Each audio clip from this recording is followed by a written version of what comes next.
David Copperfield by Charles Dickens. Read by Simon Callow. I was born at Blunderston in Suffolk. I was a posthumous child. My father's eyes had closed upon the light of this world 6 months before mine opened on it. An aunt of my father's was the principal magnate of our family. Her name was Miss Trotwood, or Miss Betsy. One day my mother was sitting by the fire, but poorly in health and very low in spirits, looking at it through her tears and desponding heavily about herself and the fatherless little stranger yet to be born. Lifting her eyes as she dried them to the window opposite, she saw a strange lady coming up the garden. "Mrs. David Copperfield, I think," said Miss Betsy. "Yes," said my mother, faintly. "Miss Trotwood," said the visitor. My mother bent her head and begged her to walk in. They went into the parlour my mother had come from. "Take off your cap, child," said Miss Betsy, "and let me see you." My mother was too much afraid of her to refuse compliance with this odd request. "Why, bless my heart," exclaimed Miss Betsy, "you are a very baby. Well, and when do you expect—" "I am all in a tremble," faltered my mother. "I don't know what's the matter. I shall die, I am sure." "No, no, no, no," said Miss Betsy. "Have some tea." "Oh, dear me, do you think it will do me any good?" cried my mother. "Of course it will," said Miss Betsy. "It's nothing but fancy. What do you call your girl?" "Why, I don't know that it will be a girl yet, ma'am," said my mother, innocently. "Bless the baby," exclaimed Miss Betsy. "I don't mean that. I mean your servant girl." "Peggotty," said my mother. "Peggotty?" repeated Miss Betsy with some indignation. "Do you mean to say, child, that any human being has gone into a Christian church and got herself named Peggotty?" "It's her surname," said my mother, faintly. "Mr. Copperfield called her by it because her Christian name was the same as mine." "Here, Peggotty," cried Miss Betsy, opening the parlour door. "Tea. Your mistress is a little unwell. Don't dawdle." My mother was so much worse that Peggotty, coming in with the tea bought and candles and seeing at a glance how ill she was, immediately dispatched Ham Peggotty, her nephew, who had been for some days past secreted in the house as a special messenger in case of emergency, to fetch the nurse and doctor. The doctor came straight away, but it was midnight before he sidled into the parlour and said to my aunt in his meekest manner, "Well, ma'am, I am happy to congratulate you." "How is she?" said my aunt. "Well, ma'am, she will soon be quite comfortable, I hope," returned the doctor, "quite as comfortable as we can expect a young mother to be under these melancholy domestic circumstances." "And she? How is she?" said my aunt, sharply. Mr. Chillip, for such was the doctor's name, laid his head on one side and looked at my aunt like an amiable bird. "The baby?" said my aunt. "How is she?" "Ma'am," returned Mr. Chillip, "I apprehended you had known. It's a boy." My aunt said never a word, but took her bonnet by the strings in the manner of a sling, aimed a blow at Mr. Chillip's head with it, put it on bent, walked out, and never came back. She vanished like a discontented fairy, and never came back any more. Looking back into my infancy, the first objects I can remember as standing out by themselves from a confusion of things are my mother and Peggotty. Peggotty and I were sitting one night by the parlour fire, alone. I had been reading to Peggotty about crocodiles. We exhausted the crocodiles and had begun with the alligators when the garden bell rang. We went out to the door, and there was my mother, looking unusually pretty, I thought, and with her a gentleman with beautiful black hair and whiskers. He patted me on the head, but somehow I didn't like him or his deep voice, and I was jealous that his hand should touch my mother's in touching me, which it did. I put it away as well as I could. "Let us say good night, my fine boy," said the gentleman, when he had bent his head. "Good night," said I. "Come, let us be the best friends in the world," said the gentleman, laughing. "Shake hands." My right hand was in my mother's left, so I gave him the other. "Why, that's the wrong hand, Davy," laughed the gentleman. My mother drew my right hand forward, but I was resolved not to give it to him. I gave him the other, and he shook it heartily and said I was a brave little fellow, and went away. At this minute I see him turn round in the garden and give us a last look with his ill-omened black eyes before the door was shut. Gradually I became used to seeing the gentleman with the black whiskers, whose name I learnt was Mr. Murdstone. I liked him no better than at first, and had the same uneasy jealousy of him. Peggotty and I were sitting as before one evening when Peggotty said coaxingly, "Master Davy, how should you like to go along with me and spend a fortnight at my brother's at Yarmouth? Wouldn't that be a treat?" "Is your brother an agreeable man, Peggotty?" I inquired provisionally. "Oh, what an agreeable man he is," cried Peggotty. "Then there's the sea and the boats and ships and the fishermen and the beach and Ham to play with." Peggotty meant her nephew, Ham. "But what is Mother to do while we're away?"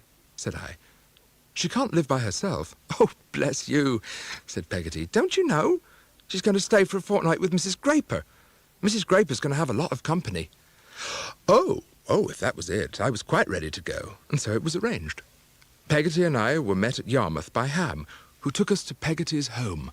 We turned down lanes bestrewn with bits of chips and little hillocks of sand, and went past gasworks, rope walks, boat builders' yards, and a great litter of such places, until we came out upon the dull waste I had already seen at a distance, when Ham said, "Yon's our house, Master Davy."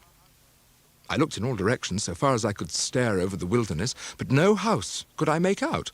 There was a black barge, not far off, high and dry on the ground, with an iron funnel sticking out of it for a chimney, and smoking very cosily. "That's not it," said I, "that ship-looking thing." "That's it, Master Davy," returned Ham. If it had been Aladdin's palace, I suppose I could not have been more charmed with the romantic idea of living in it. We were welcomed by a very civil woman in a white apron, likewise by a most beautiful little girl, or so I thought her, with a necklace of blue beads on, who wouldn't let me kiss her when I offered to, but ran away and hid herself. By and by, when we had dined, a hairy man with a very good-natured face came home. He was Peggotty's brother, being presently introduced to me as Mr. Peggotty, the master of the house. "Glad to see you, sir," said Mr. Peggotty. "You'll find us rough, sir, but you'll find us ready." I thanked him, and replied that I was sure I should be happy in such a delightful place. "How's your ma, sir?" said Mr. Peggotty. "Did you leave her pretty jolly?" I gave Mr. Peggotty to understand that she was as jolly as I could wish. My eyes returned to the little girl who had run away when I had tried to kiss her, and only returned when dinner had been served. Of course, I was in love with little Emily, for such was her name. We used to walk about that dim old flat at Yarmouth in a loving manner, hours and hours. The days sported by us as if time had not grown upon himself yet, but were a child too, and always at play. I told Emily I adored her, and that unless she confessed she adored me, I should be reduced to the necessity of killing myself with a sword. She said she did, and I have no doubt she did. Now, all the time I was on my visit, I thought little or nothing about my home. But I was no sooner turned towards it than my reproachful young conscience seemed to point that way with a ready finger.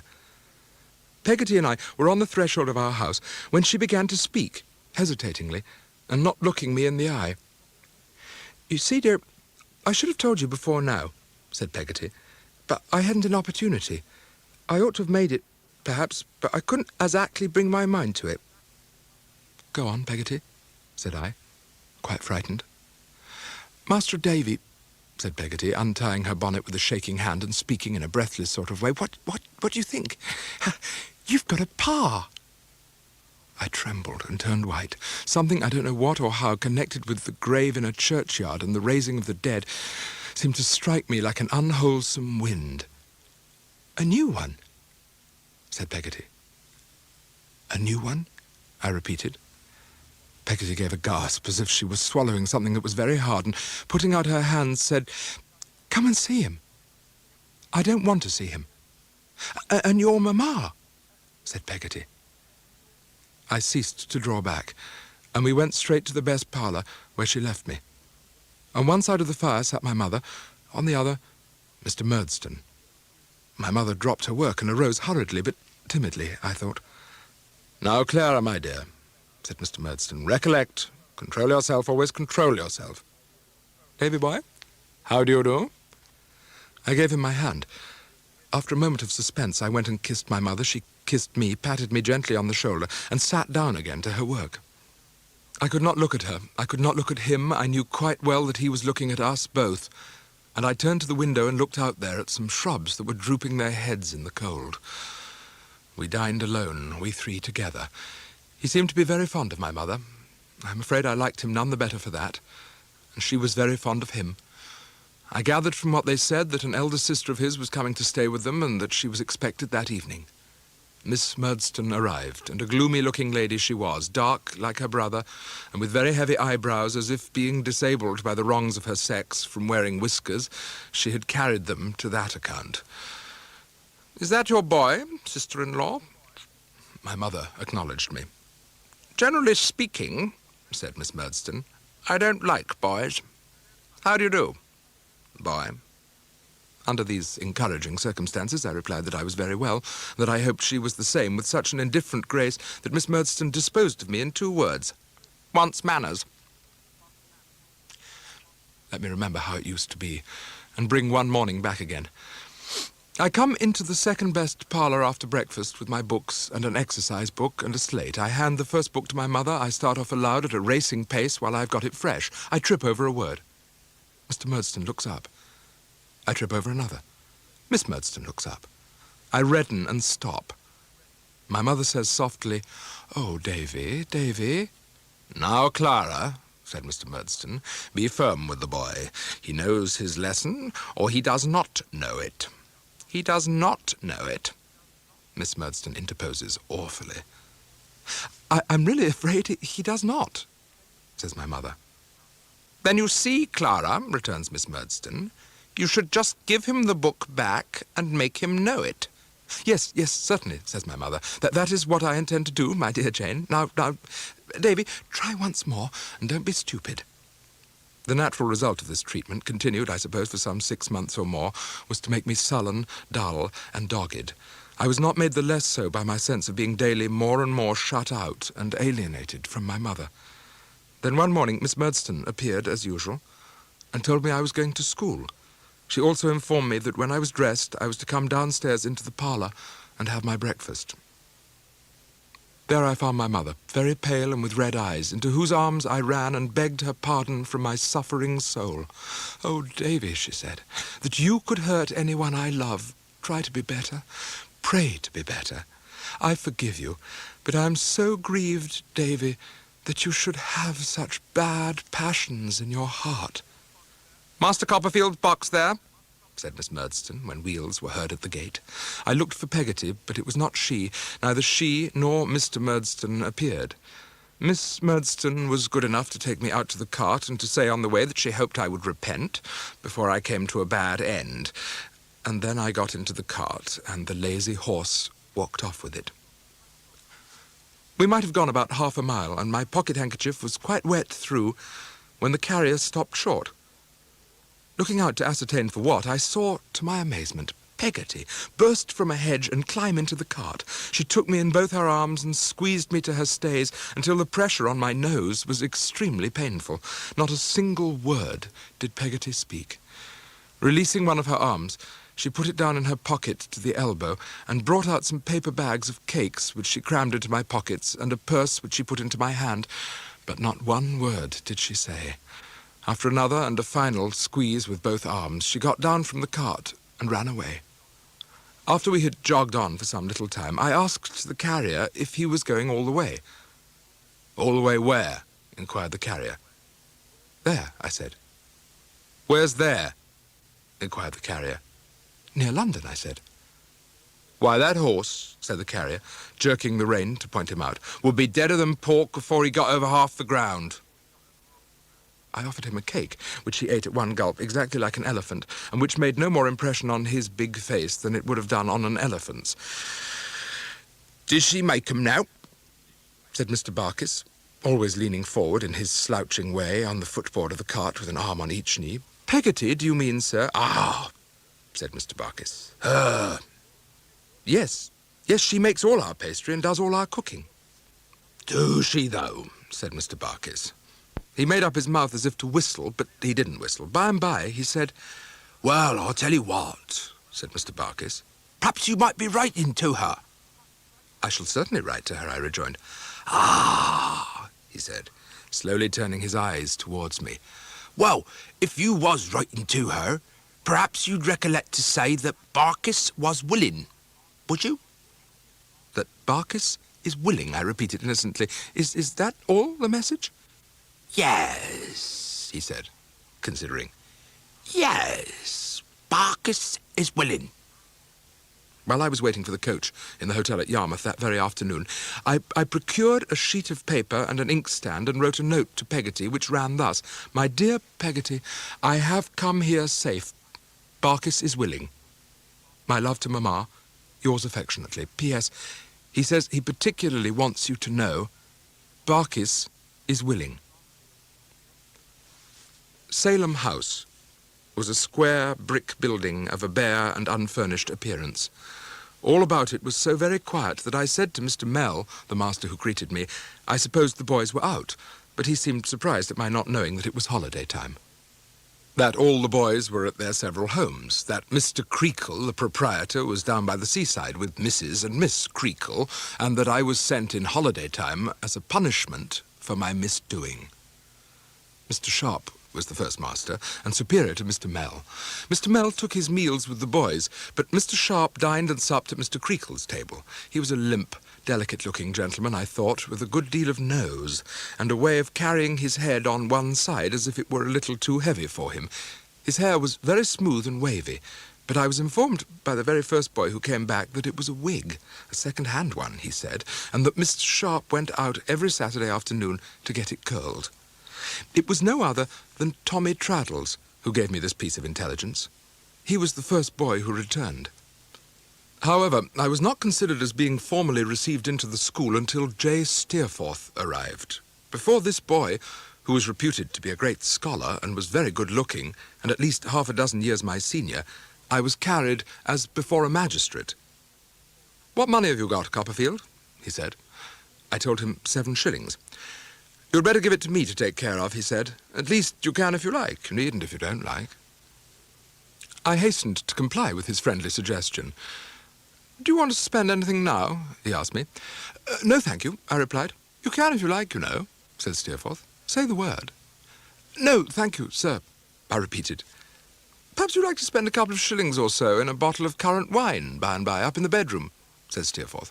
"You belong to my bedroom, I find." It certainly had not occurred to me before, but I said, "Yes, I should like that." "Very good," said Steerforth. "You'll be glad to spend another shilling or so in almond cakes, I dare say?" I said, "Yes, I should like that too. And another shilling or so in biscuits and another in fruit, eh?" said Steerforth. "I say, young Copperfield, you're going it." I smiled because he smiled, but I was a little troubled in my mind too. "Well," said Steerforth, "we must make it stretch as far as we can, that's all." When we went upstairs to bed, he produced the whole 7 shillings worth and laid it out on my bed in the moonlight, saying, "There you are, young Copperfield, and a royal spread you've got." How well I recollect our sitting there talking in whispers, or their talking and my respectfully listening, I ought rather to say. I heard all kinds of things about the school and all belonging to it. The hearing of this and a good deal more outlasted the banquet some time. The greater part of the guests had gone to bed as soon as the eating and drinking were over, and Steerforth and I, who had remained whispering and listening, half undressed, at last betook ourselves to bed too.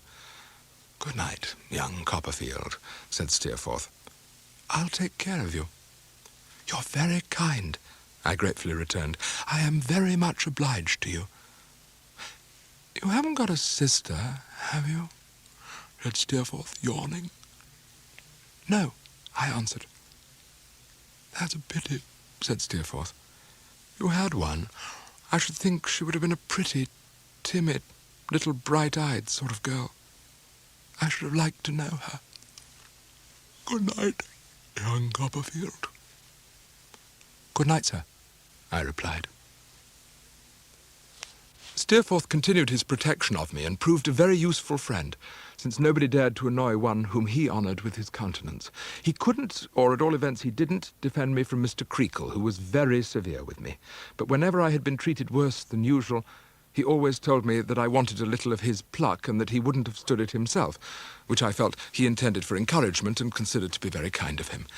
There was only one other event in this half-year out of the daily school life that made an impression upon me which still survives. It survives for many reasons. One afternoon, Mr. Creakle called out in his usual strong way, "Visitors for Copperfield." I stood up on the announcement being made and was told to go by the back stairs and get a clean frill on before I repaired to the dining room. First I saw nobody. But feeling a pressure against the door, I looked round, and there, to my amazement, were Mr. Peggotty and Ham. Mr. Peggotty, who never shut his mouth once, I remember, during the visit, nudged Ham to say something. "Why, how you have growed," said Ham in his simpering way. "Am I grown?" I said, drying my eyes. I was not crying at anything in particular that I know of, but somehow it made me cry to see old friends. "Ain't he growed?" said Mr. Peggotty. They made me laugh by laughing at each other, and then we all three laughed until I was in danger of crying. "Do you know how Mamma is, Mr. Peggotty?" I said, "and how my dear, dear old Peggotty is?" "Uncommon," said Mr. Peggotty. "And little Em'ly?" "Uncommon," said Mr. Peggotty. "She's getting to be a woman, that's what she's getting to be. Ask him." He meant Ham, who beamed with delight. "Her pretty face," said Mr. Peggotty, with his own shining like a light. "Her learning," said Ham. "Her writing," said Mr. Peggotty.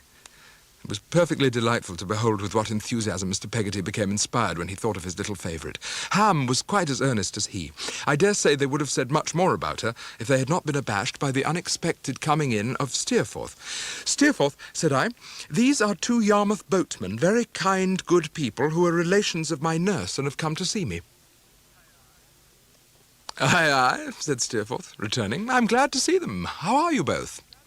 There was an ease in his manner, a gay and light manner it was, but not swaggering, which I still believe to have borne a kind of enchantment with it. I could not but see how pleased they were with him, and how they seemed to open their hearts to him in a moment.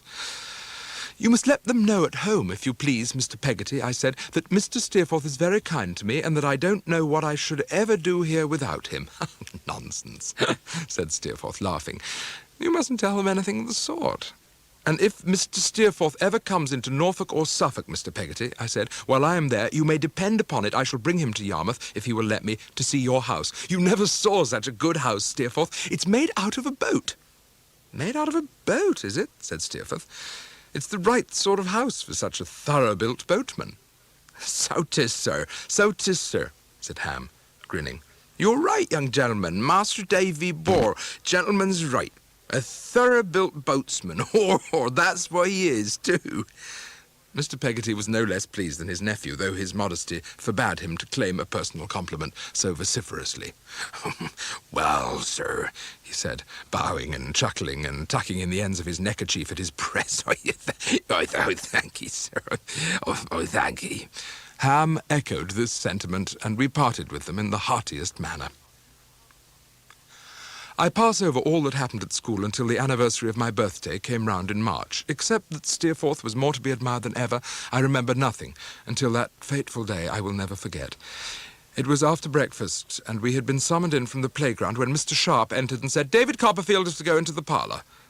"David Copperfield," said Mrs. Creakle, leading me to a sofa and sitting down beside me, "I want to speak to you very particularly. I have something to tell you, my child." I looked at her earnestly. "When you came away from home at the end of the vacation," said Mrs. Creakle, "was your mamma well?" I trembled, without distinctly knowing why, and looked at her earnestly, making no attempt to answer. "Because," said she, "I grieve to tell you that I hear this morning your mamma is very ill." A mist rose between Mrs. Creakle and me, and her figure seemed to move in it for an instant. Then I felt the burning tears run down my face, and it was steady again. "She is very dangerously ill," she added. I knew all now. "She is dead." There was no need to tell me so. I had already broken out into a desolate cry and felt an orphan in the wide world. I left Salem House upon the morrow afternoon. I little thought then that I left it never to return.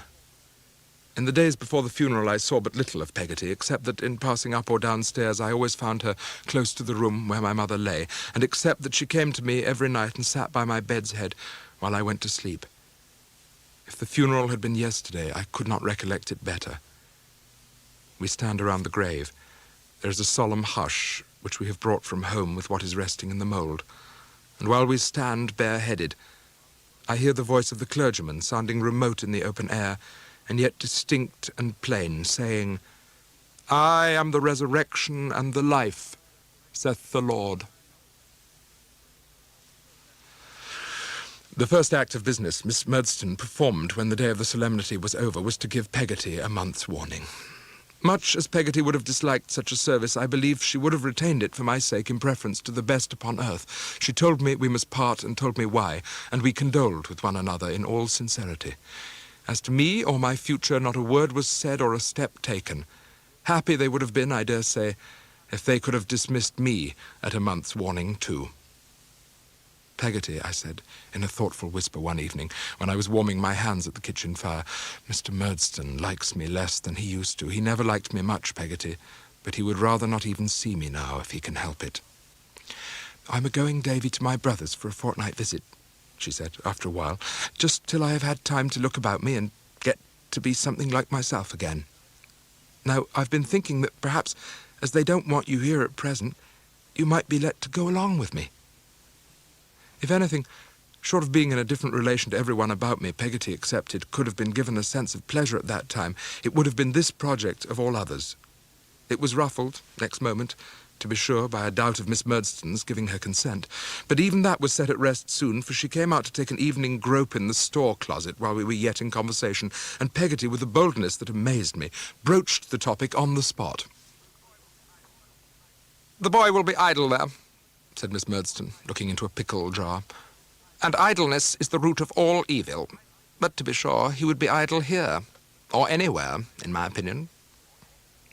Peggotty had an angry answer ready, I could see, but she swallowed it for my sake and remained silent. Humph, said Miss Murdstone, still keeping her eye on the pickles. It is of more importance than anything else. It is of paramount importance that my brother should not be disturbed or made uncomfortable. I suppose I had better say yes. The permission was given and was never retracted, for when the month was out, Peggotty and I were ready to depart. Peggotty was naturally in low spirits at leaving what had been her home so many years, and she got into the cart and sat in it with her handkerchief at her eyes as Mr. Barkis drove the cart on. Mr. Peggotty and Ham received me and Peggotty in an affectionate manner and shook hands with Mr. Barkis.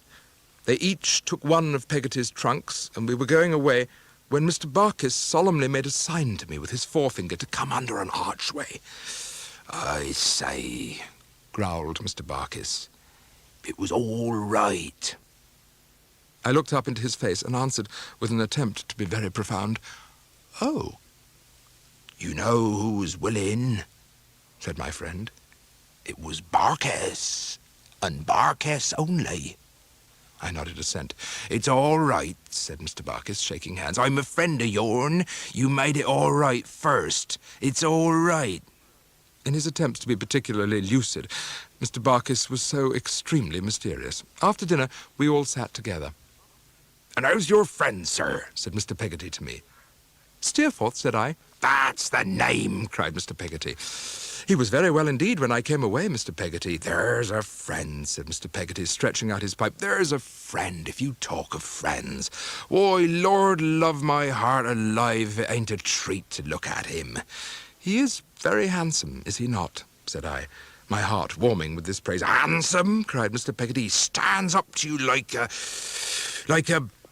Why, I don't know what he don't stand up to you like. He's so bold. Yes, that's just his character, said I. He's as brave as a lion, and you can't think how frank he is, Mr. Peggotty. And I do suppose now, said Mr. Peggotty, looking at me through the smoke of his pipe, that in the way of book learning, he'd take the wind out of almost anything. Yes, said I, delighted. He knows everything.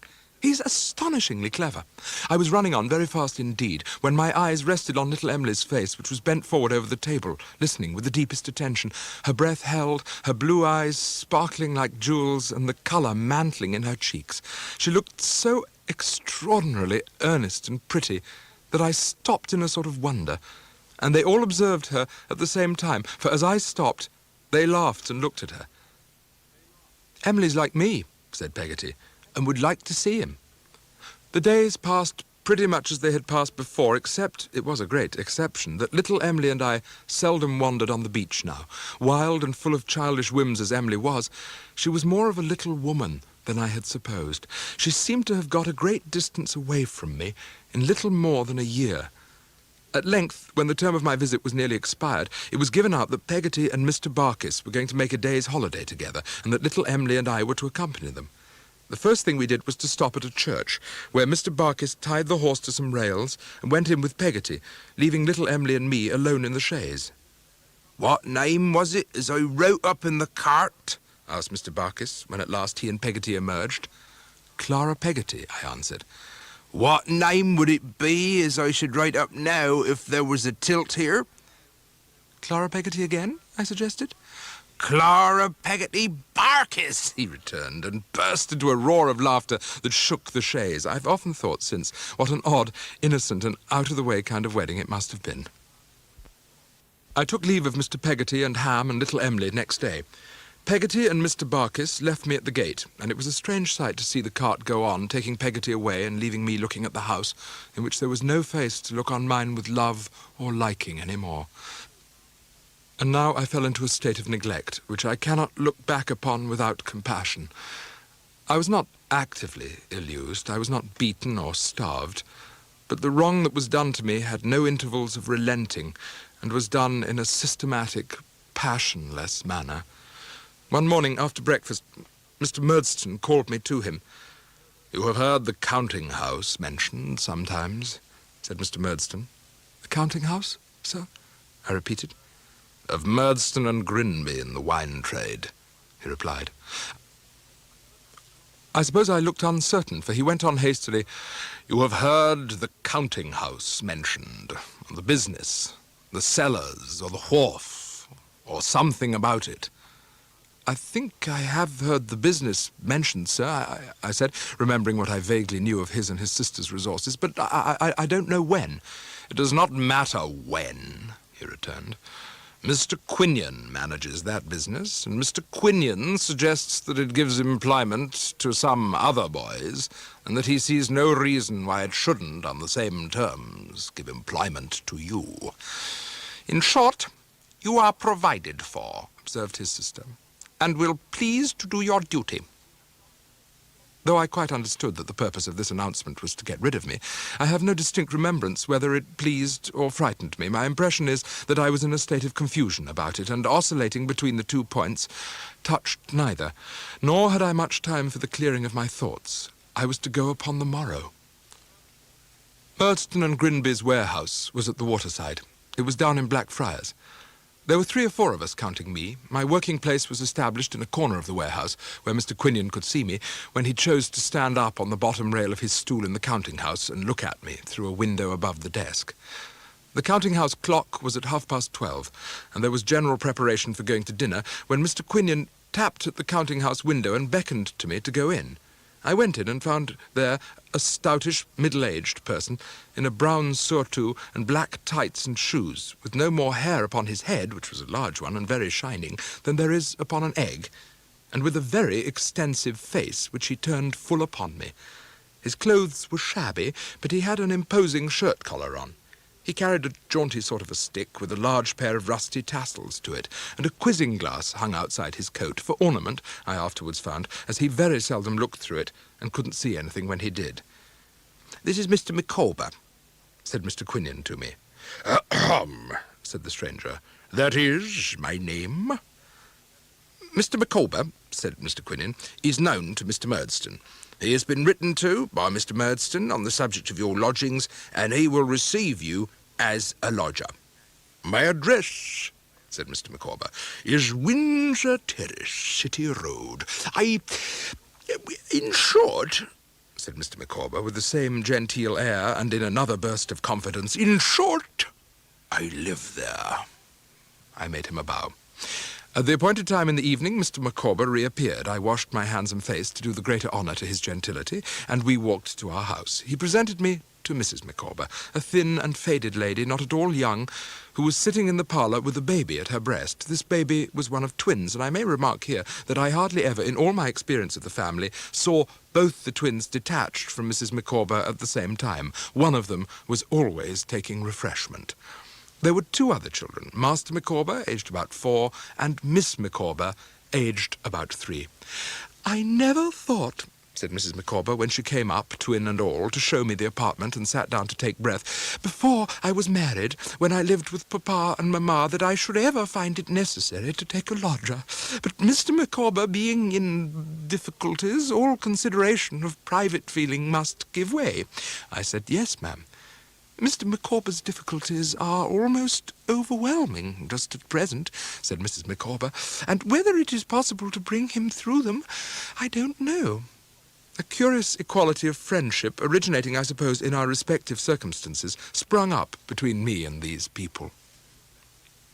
Eventually, Mr. Micawber's difficulties reached a crisis. One evening after dinner, Mrs. Micawber took me to one side. My family, said Mrs. Micawber, are of opinion that Mr. Micawber should quit London and exert his talents in the country. Mr. Micawber is a man of great talent. Master Copperfield, I said I was sure of that. And do you go too, ma'am? I asked. Mrs. Micawber replied with tears. I never will desert Mr. Micawber. Mr. Micawber may have concealed his difficulties from me in the first instance, but his sanguine temper may have led him to expect that he would overcome them. I never will desert Mr. Micawber. No, cried Mrs. Micawber, more affected than before. I never will do it.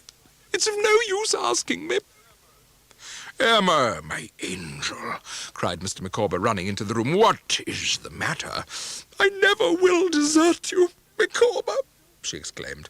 My life, said Mr. Micawber, taking her in his arms. I am perfectly aware of it. He is the parent of my children. He is the father of my twins. He is the husband of my affections, cried Mrs. Micawber, struggling, and I never will desert Micawber. My dear young friend, said Micawber, turning to me, I am older than you, a man of some experience in life, and of some experience, in short, in difficulties, generally speaking. At present, and until something turns up, which I am, I may say, hourly expecting, I have nothing to bestow but advice. My advice, Copperfield, said Mr. Micawber, is this. Annual income £20, annual expenditure 19, 6, result, happiness. Annual income £20, annual expenditure £20, ought, and 6, result, misery. The blossom is blighted, the leaf is withered, the god of day goes down upon the dreary scene, and, in short, you are forever flawed, as I am. I did not fail to assure him that I would store this precept in my mind. Next morning I met the whole family at the coach office and saw them with a desolate heart take their places outside at the back. Master Copperfield, said Mrs. Micawber, God bless you. Copperfield, said Mr. Micawber, farewell, every happiness and prosperity. In case of anything turning up, of which I am rather confident, I shall be extremely happy if it should be in my power to improve your prospects. I waved the Micawbers farewell and turned with a heavy heart as I went to begin my weary day at Murdston and Grinby's, but with no intention of passing many more weary days there, no. No, I had resolved to run away to the only relation I had in the world and tell my story to my aunt, Miss Betsy. As I did not even know where Miss Betsy lived, I wrote a long letter to Peggotty and asked her, incidentally, if she remembered. Peggotty's answer soon arrived and was, as usual, full of affectionate devotion. She told me that Miss Betsy lived near Dover, but whether at Dover itself, at Hythe, Sandgate, or Folkestone, she could not say. One of our men, however, informing me on my asking him about these places that they were all close together, I deemed this enough for my object and resolved to set out at the end of that week, and so, on the next Saturday, I ran away. It was many days of walking before I finally found myself at my aunt's house, tired and feeling not a little hopeless. I watched her with my heart at my lips as she marched to a corner of her garden and stooped to dig up some little root there. Then, without a scrap of courage but with a great deal of desperation, I went softly in and stood beside her, touching her with my finger. "If you please, ma'am," I began. She started and looked up. "If you please," Aunt. Eh? Exclaimed Miss Betsy in a tone of amazement I have never heard approached. If you please, Aunt, I am your nephew. Oh, Lord, said my aunt, And sat flat down in the garden path. I am David Copperfield of Blunderston in Suffolk, where you came on the night when I was born and saw my dear mamma. I have been very unhappy since she died. I have been slighted and taught nothing and thrown upon myself and put to work not fit for me. It made me run away to you. I have walked all the way and have never slept in a bed since I began the journey. My aunt, with every sort of expression but wonder discharged from her countenance, sat on the gravel staring at me until I began to cry.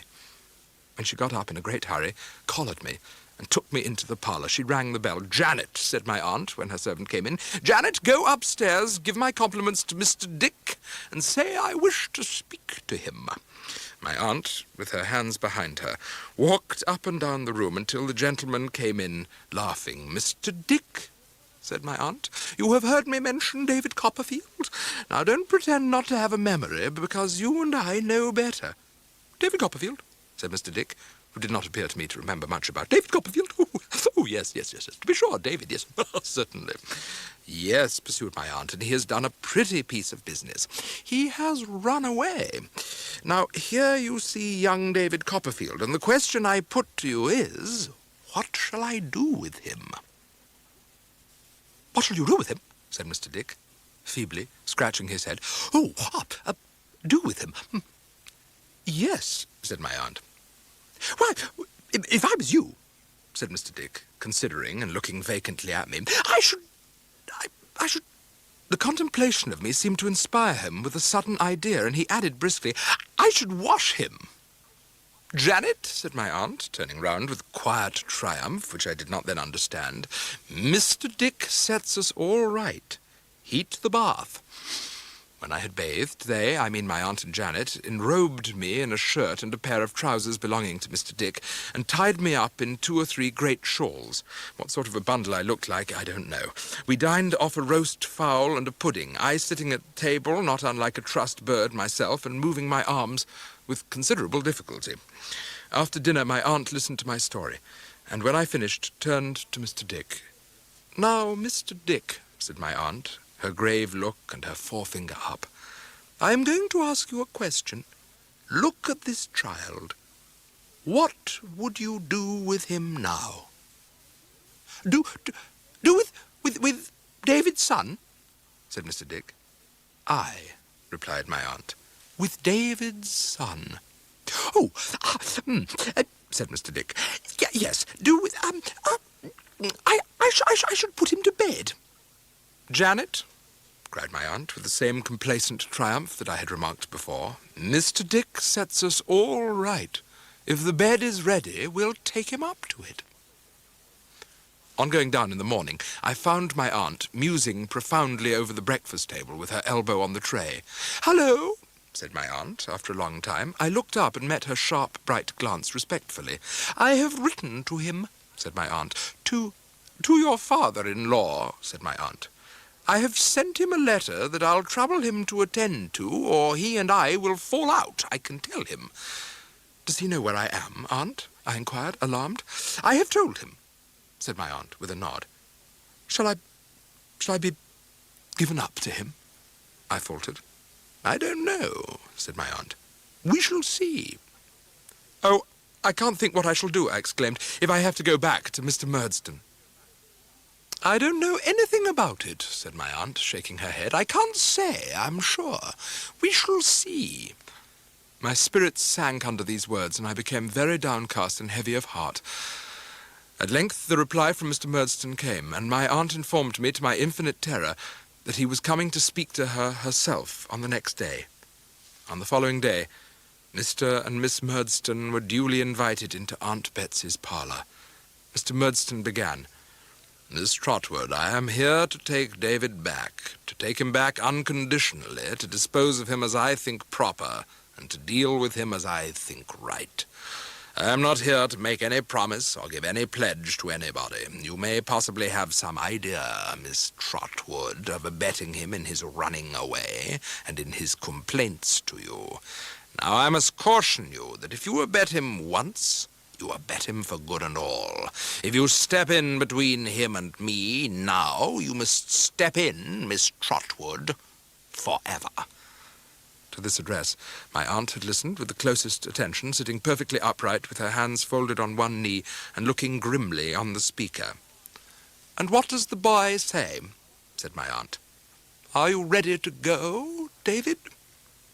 I answered no, and entreated her not to let me go. I said that I had been more miserable than I thought anybody could believe who only knew how young I was, and I begged and prayed my aunt to befriend and protect me for my father's sake. "Mr. Dick," said my aunt, "what shall I do with this child?" Mr. Dick considered, hesitated, brightened, and rejoined, "Have him measured for a suit of clothes directly." "Mr. Dick," said my aunt triumphantly, "give me your hand, for your common sense is invaluable."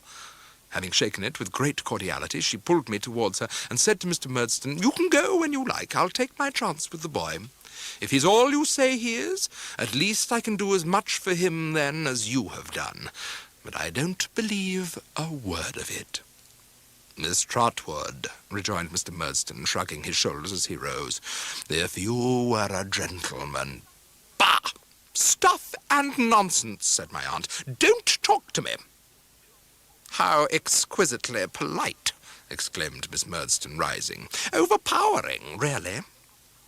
"Good day, sir," said my aunt, "and goodbye. Good day to you too, ma'am," said my aunt, suddenly turning upon his sister. The manner of the speech, no less than the matter, was so fiery that Miss Murdstone, without a word in answer, discreetly put her arm through her brother's and walked haughtily out of the cottage. When they were gone, my aunt turned triumphantly to Mr. Dick. "You'll consider yourself guardian, jointly with me, of this child, Mr. Dick." "I'd just be delighted," said Mr. Dick, "to be the guardian of David's son." "Very good," returned my aunt. "That's settled. I have been thinking, do you know, Mr. Dick, that I might call him Trotwood?" Yes, to be sure, yes. Trotwood Copperfield," said Mr. Dick, a little abashed. Thus I began my new life, in a new name, and with everything new about me. In the course of a few weeks, Aunt Betsy shortened my adopted name of Trotwood into Trot. "Trot," said my aunt one evening, when the backgammon board was placed as usual for herself and Mr. Dick, "we must not forget your education." This was my only subject of anxiety, and I felt quite delighted by her referring to it. "Should you like to go to school at Canterbury?" said my aunt. I replied that I should like it very much, as it was so near her. "Good," said my aunt. "Should you like to go tomorrow?" Being already no stranger to the general rapidity of my aunt's evolutions, I was not surprised by the suddenness of the proposal and said yes. "Good," said my aunt again. "Janet, hire the grey pony and trays tomorrow morning at 10 o'clock and pack up Master Trotwood's clothes tonight." My aunt drove the grey pony through Dover in a masterly manner. When we came into the country road, she asked me whether I was happy. "Very happy indeed. Thank you, Aunt," I said. She was much gratified, and both her hands being occupied, patted me on the head with her whip. "Is it a lodge school, Aunt?" I asked.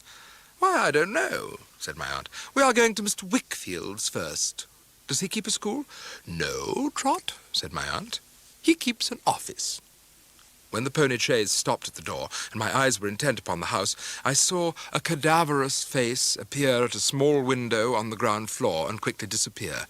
The low arched door then opened, and the face came out. It belonged to a red-haired person, a youth of 15, as I take it now, but looking much older, whose hair was cropped as close as the closest stubble, who had hardly any eyebrows and no eyelashes, and eyes of a red-brown so unsheltered and unshaded that I remember wondering how he went to sleep. "Is Mr. Wickfield at home, Uriah Heep?" said my aunt. "Mr. Wickfield's at home, ma'am," said Uriah Heep, "if you're pleased to walk in there," pointing with his long hand to the room he meant. We got out, and leaving him to hold the pony, went into a long, low parlour. "Miss Betsy Trotwood," said the gentleman, "pray walk in. I was engaged for a moment, but you'll excuse my being busy. You know my motive. I have but one in life."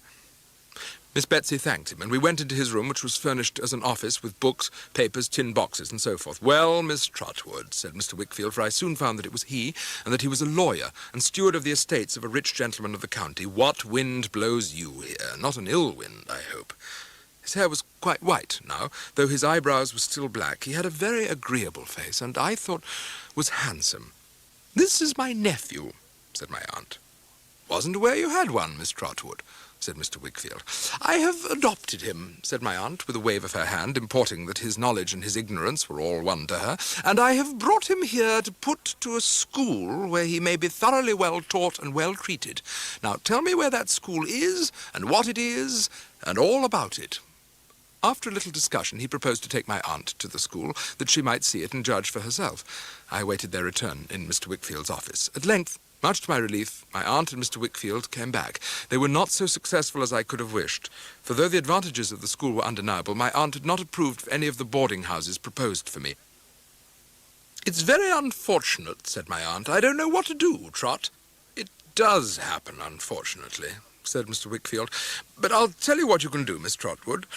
"What's that?" inquired my aunt. "Leave your nephew here for the present. He's a quiet fellow. He won't disturb me at all. It's a capital house for study, as quiet as a monastery and almost as roomy. Leave him here." My aunt evidently liked the offer. So did I. Mr. Wickfield tapped at a door in a corner of the panelled wall, and a girl of about my own age came quickly out and kissed him. This was his little housekeeper, his daughter Agnes, Mr. Wickfield said.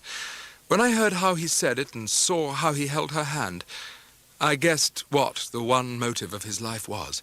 She had a little basket trifle hanging at her side with keys in it, and she looked as staid and as discreet a housekeeper as the old house could have. My aunt was as happy as I was in the arrangement made for me, and we went down to the drawing-room again, well pleased and gratified. Agnes went back to her governess, and Mr. Wickfield to his office, so we were left to take leave of one another without any restraint. By 5 o'clock, which was Mr. Wickfield's dinner hour, I was ready for my knife and fork. The cloth was only laid for us two, but Agnes was waiting in the drawing-room before dinner, went down with her father, and sat opposite him at table. I doubted whether he could have dined without her. We did not stay there after dinner, but came upstairs into the drawing-room again. Agnes set glasses for her father and a decanter of port wine. I thought he would have missed its usual flavour if it had been put there for him by any other hands. There he sat, taking his wine and taking a good deal of it, for 2 hours, while Agnes played on the piano, worked and talked to him and me. He was, for the most part, gay and cheerful with us, but sometimes his eyes rested on her, and he fell into a brooding state and was silent. She always observed this quickly, I thought, and always roused him with a question or caress. Then he came out of his meditation and drank more wine. Agnes made the tea and presided over it, and the time passed away after it as after dinner until she went to bed, when her father took her in his arms and kissed her, and she, being gone, ordered candles in his office. Then I went to bed too. But in the course of the evening I had rambled down to the door and a little way along the street. As I came back I saw Uriah Heep shutting up the office, and feeling friendly towards everybody, went in and spoke to him, and at parting gave him my hand. But, oh, what a clammy hand his was, as ghostly to the touch as to the sight. I rubbed mine afterwards to warm it and to rub his off. Next morning, after breakfast, I entered on school life again. I went, accompanied by Mr. Wickfield, to the scene of my future studies, a grave building in a courtyard with a learned air about it that seemed very well suited to the stray rooks and jackdaws who came down from the cathedral towers to walk with a clerkly bearing on the grass plot, and was introduced to my new school. I am doubtful whether I was at heart glad or sorry when my school days drew to an end. My aunt and I had held many grave deliberations on the calling to which I should be devoted. For a year or more I had endeavoured to find a satisfactory answer to her oft-repeated question, what would I like to be? But I had no particular liking that I could discover for anything. It has occurred to me, said my aunt one morning, that a little change and a glimpse of life out of doors may be useful in helping you to know your own mind. Suppose you were to go down into the old part of the country again, for instance, and see that out-of-the-way woman with the savagest of names, said my aunt, rubbing her nose, for she could never thoroughly forgive Peggotty for being so called. Of all things in the world, aunt, I should like it best, I replied.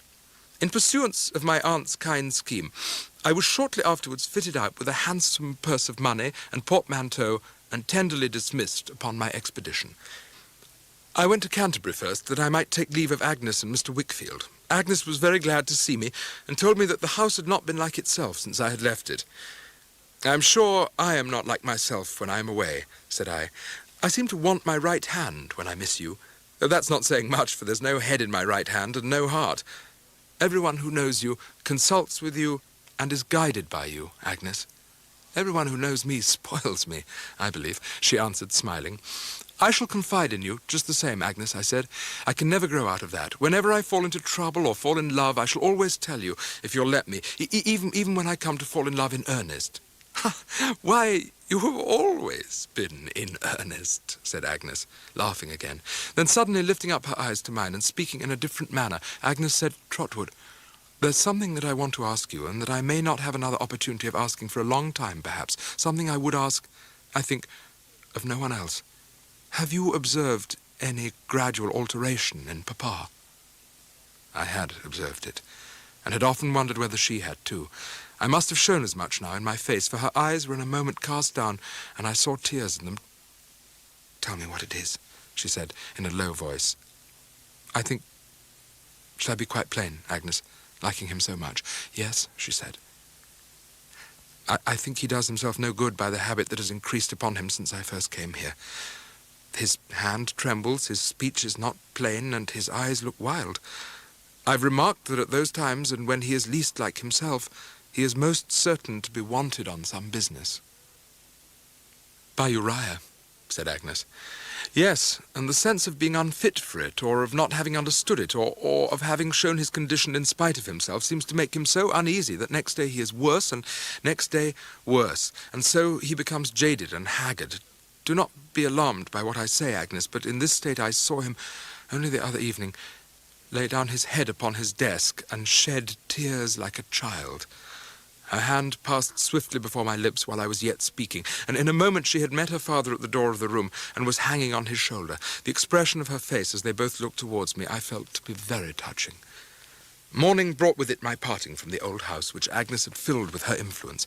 I was heavier at heart when I packed up such of my books and clothes as still remained there to be sent to Dover than I cared to show to Uriah Heep, who was so officious to help me that I uncharitably thought him mighty glad that I was going.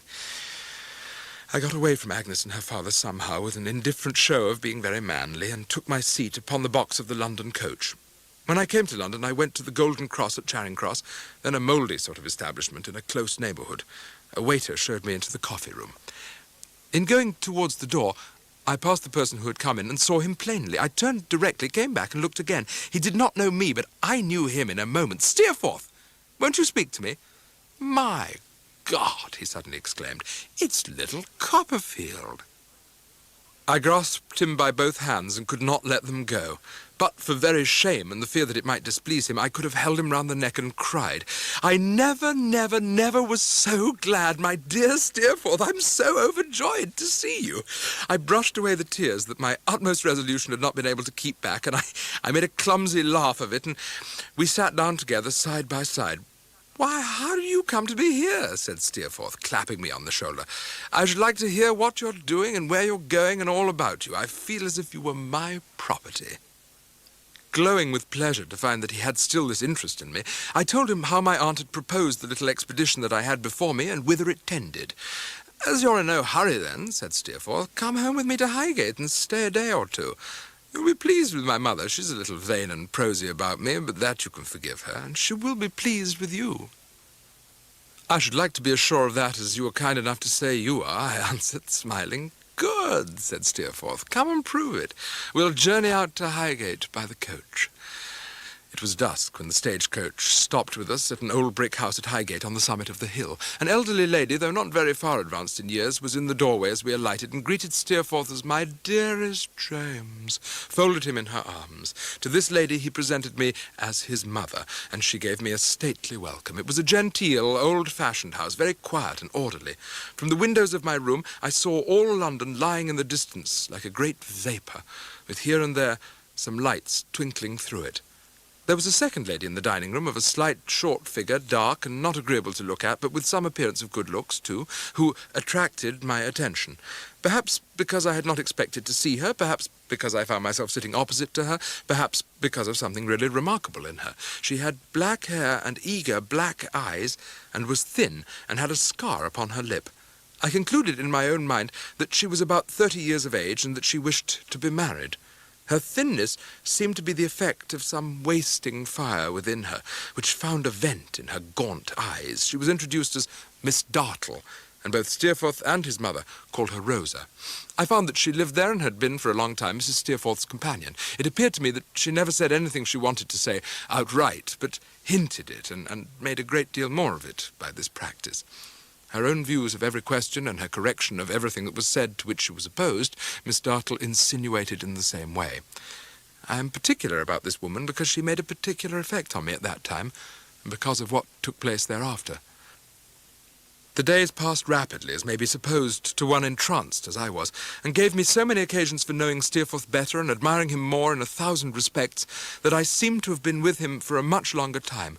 A dashing way he had of treating me like a plaything was more agreeable to me than any behaviour he could have adopted.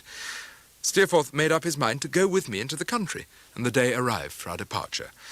What I felt in returning so auspiciously to the old familiar place I shall not endeavour to describe. We went down by the mail. I was so concerned, I recollect, even for the honour of Yarmouth, that when Steerforth said, as we drove through its dark streets to the inn, that, as well as he could make out, it was a good, queer, out-of-the-way kind of hole, I was highly pleased.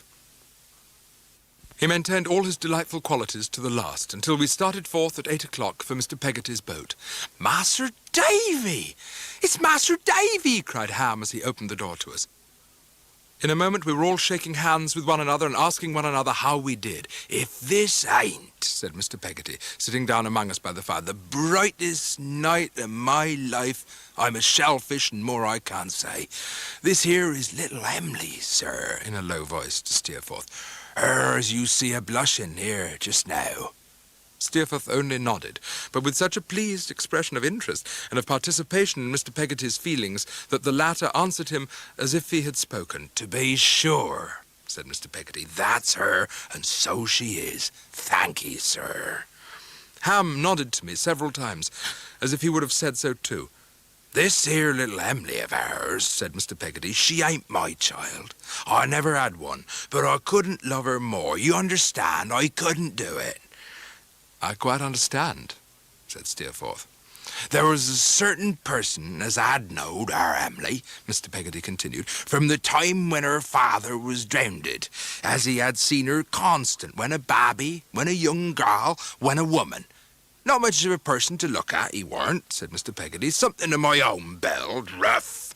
A good deal of the sou'wester in him, werry salt, but on the whole, a honest sort of chap with his heart in the right place." I thought I'd never seen Ham grin to anything like the extent to which he sat grinning at us now. "I love her true," said Ham. "There ain't a gentleman in all the land, nor yet sailing upon all the sea, that can love his lady more than I love her, though there's many a common man would say better what he meant." I thought it affecting to see such a sturdy fellow as Ham was now trembling in the strength of what he felt for the pretty little creature who had won his heart. Emily said little all evening, but she looked and listened, and her face got animated, and she was charming. Steerforth told a story of a dismal shipwreck which arose out of his talk with Mr. Peggotty, as if he saw it all before him, and little Emily's eyes were fastened on him all the time, as if she saw it too. As I remember, it was almost midnight when we took our leave. "A most engaging little beauty," said Steerforth, taking my arm. "How fortunate we are, too," I returned, "to have arrived to witness Ham and Emily's happiness in their intended marriage." "That's rather a truckle-headed fellow for the girl, isn't he?" said Steerforth. He'd been so hearty with him and with them all that I felt a shock in this unexpected and cold reply.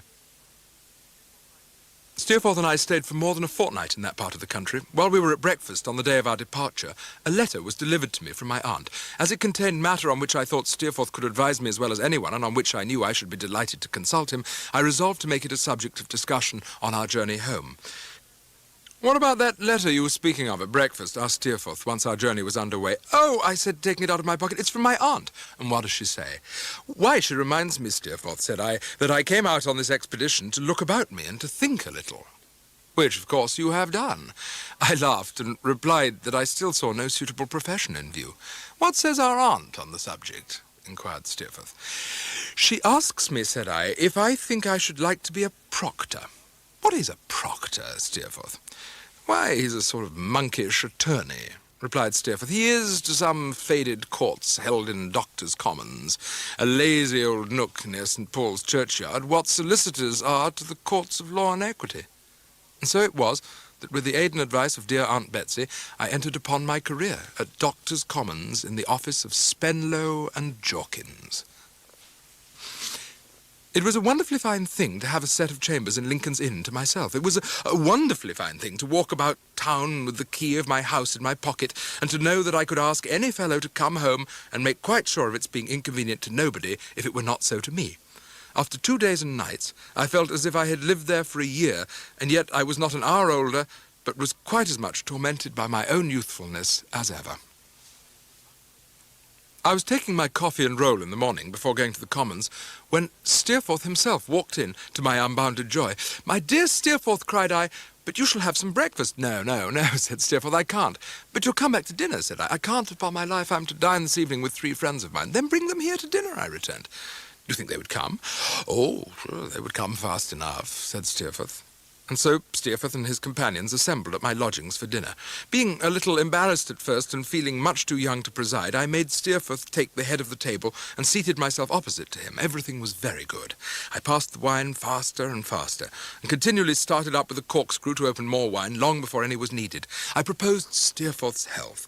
I said he was my dearest friend, the protector of my boyhood, and the companion of my prime. I finished by saying, "I'll give you Steerforth. God bless him, hurrah!" And I broke my glass in going round the table to shake hands with him, and I said in 2 words, "Steerforth, you're the guiding star of my existence."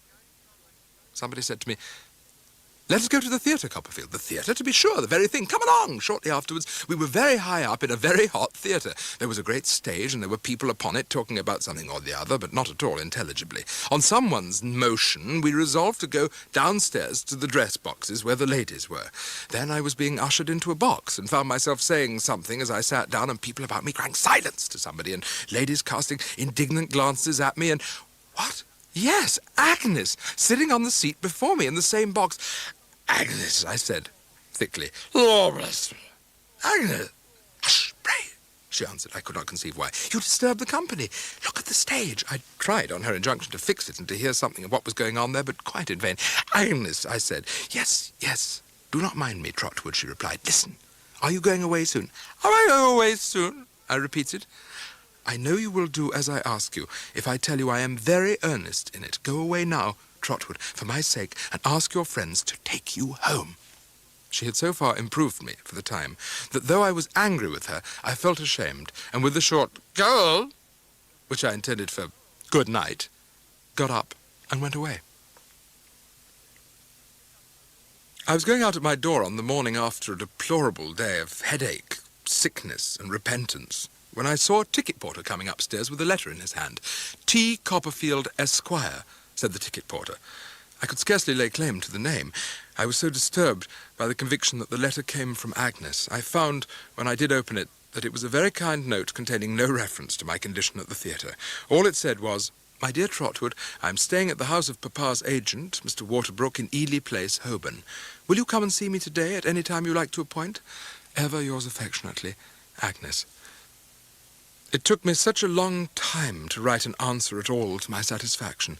After many attempts, I wrote, "My dear Agnes, your letter is like you, and what could I say of it that would be higher praise than that?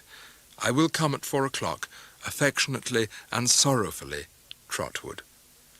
The professional business of Mr. Waterbrook's establishment was done on the ground floor, and the genteel business, of which there was a good deal, in the upper part of the building. I was shown into a pretty drawing-room, and there sat Agnes. She looked so quiet and good, and reminded me so strongly of my airy, fresh school days at Canterbury, and the sodden, smoky, stupid wretch I had been the other night.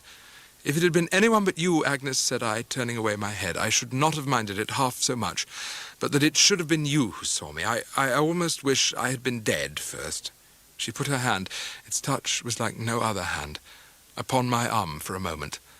Sit down, said Agnes cheerfully. Don't be unhappy, Trotwood. If you cannot confidently trust me, whom will you trust? Ah, Agnes, I returned, you are my good angel. She smiled rather sadly, I thought, and shook her head. If I were indeed, Trotwood, she returned, there is one thing that I should set my heart on very much, and that is on warning you against your bad angel. My dear Agnes, I began, if you mean Steerforth, I do, Trotwood, she returned. Then, Agnes, you wrong him very much. I do not judge him from what I saw of you the other night, she replied, quietly. From what, then? From many things, trifles in themselves, but they do not seem to me to be so when they are put together. I judge him partly from your account of him, Trotwood, and your character, and the influence he has over you. There was always something in her modest voice that seemed to touch a chord within me. I sat looking at her as she cast her eyes down on her work. I sat seeming still to listen to her, and Steerforth, in spite of all my attachment to him, darkened in that tone. Then she asked me if I had seen Uriah. Uriah Heep, said I. No. Is he in London? He comes to the office downstairs every day, returned Agnes. He was in London a week before me. I am afraid on disagreeable business, Trotwood. I believe he is going to enter into partnership with Papa. What? Uriah? That mean, fawning fellow worm himself into such promotion, I cried indignantly. His ascendancy over Papa, said Agnes, is very great. He professes humility and gratitude, with truth, perhaps, I hope so, but his position is really one of power, and I fear he makes a hard use of his power. I said he was a hound, which, at the moment, was a great satisfaction to me. Agnes had no time to say more, for the room door opened, and Mrs. Waterbrook, who was a large lady, came sailing in and invited me to dinner next day. I accepted the invitation and took my leave. When I went to dinner next day, I found Uriah Heep among the company in a suit of black and in deep humility. He hovered about me, and whenever I said a word to Agnes, was sure, with his shadowless eyes and cadaverous face, to be looking gauntly down upon us from behind. There were other guests, but there was one who attracted my attention before he came in, on account of my hearing him announced as Mr. Traddles. My mind flew back to Salem House, and could it be Tommy, I thought?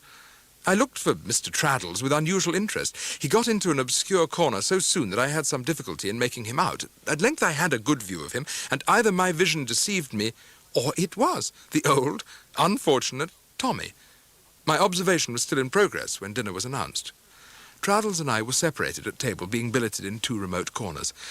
After dinner, I was very glad indeed to get upstairs to Agnes and to talk with her in a corner and to introduce Traddles to her, who was shy but agreeable, and the same good-natured creature still.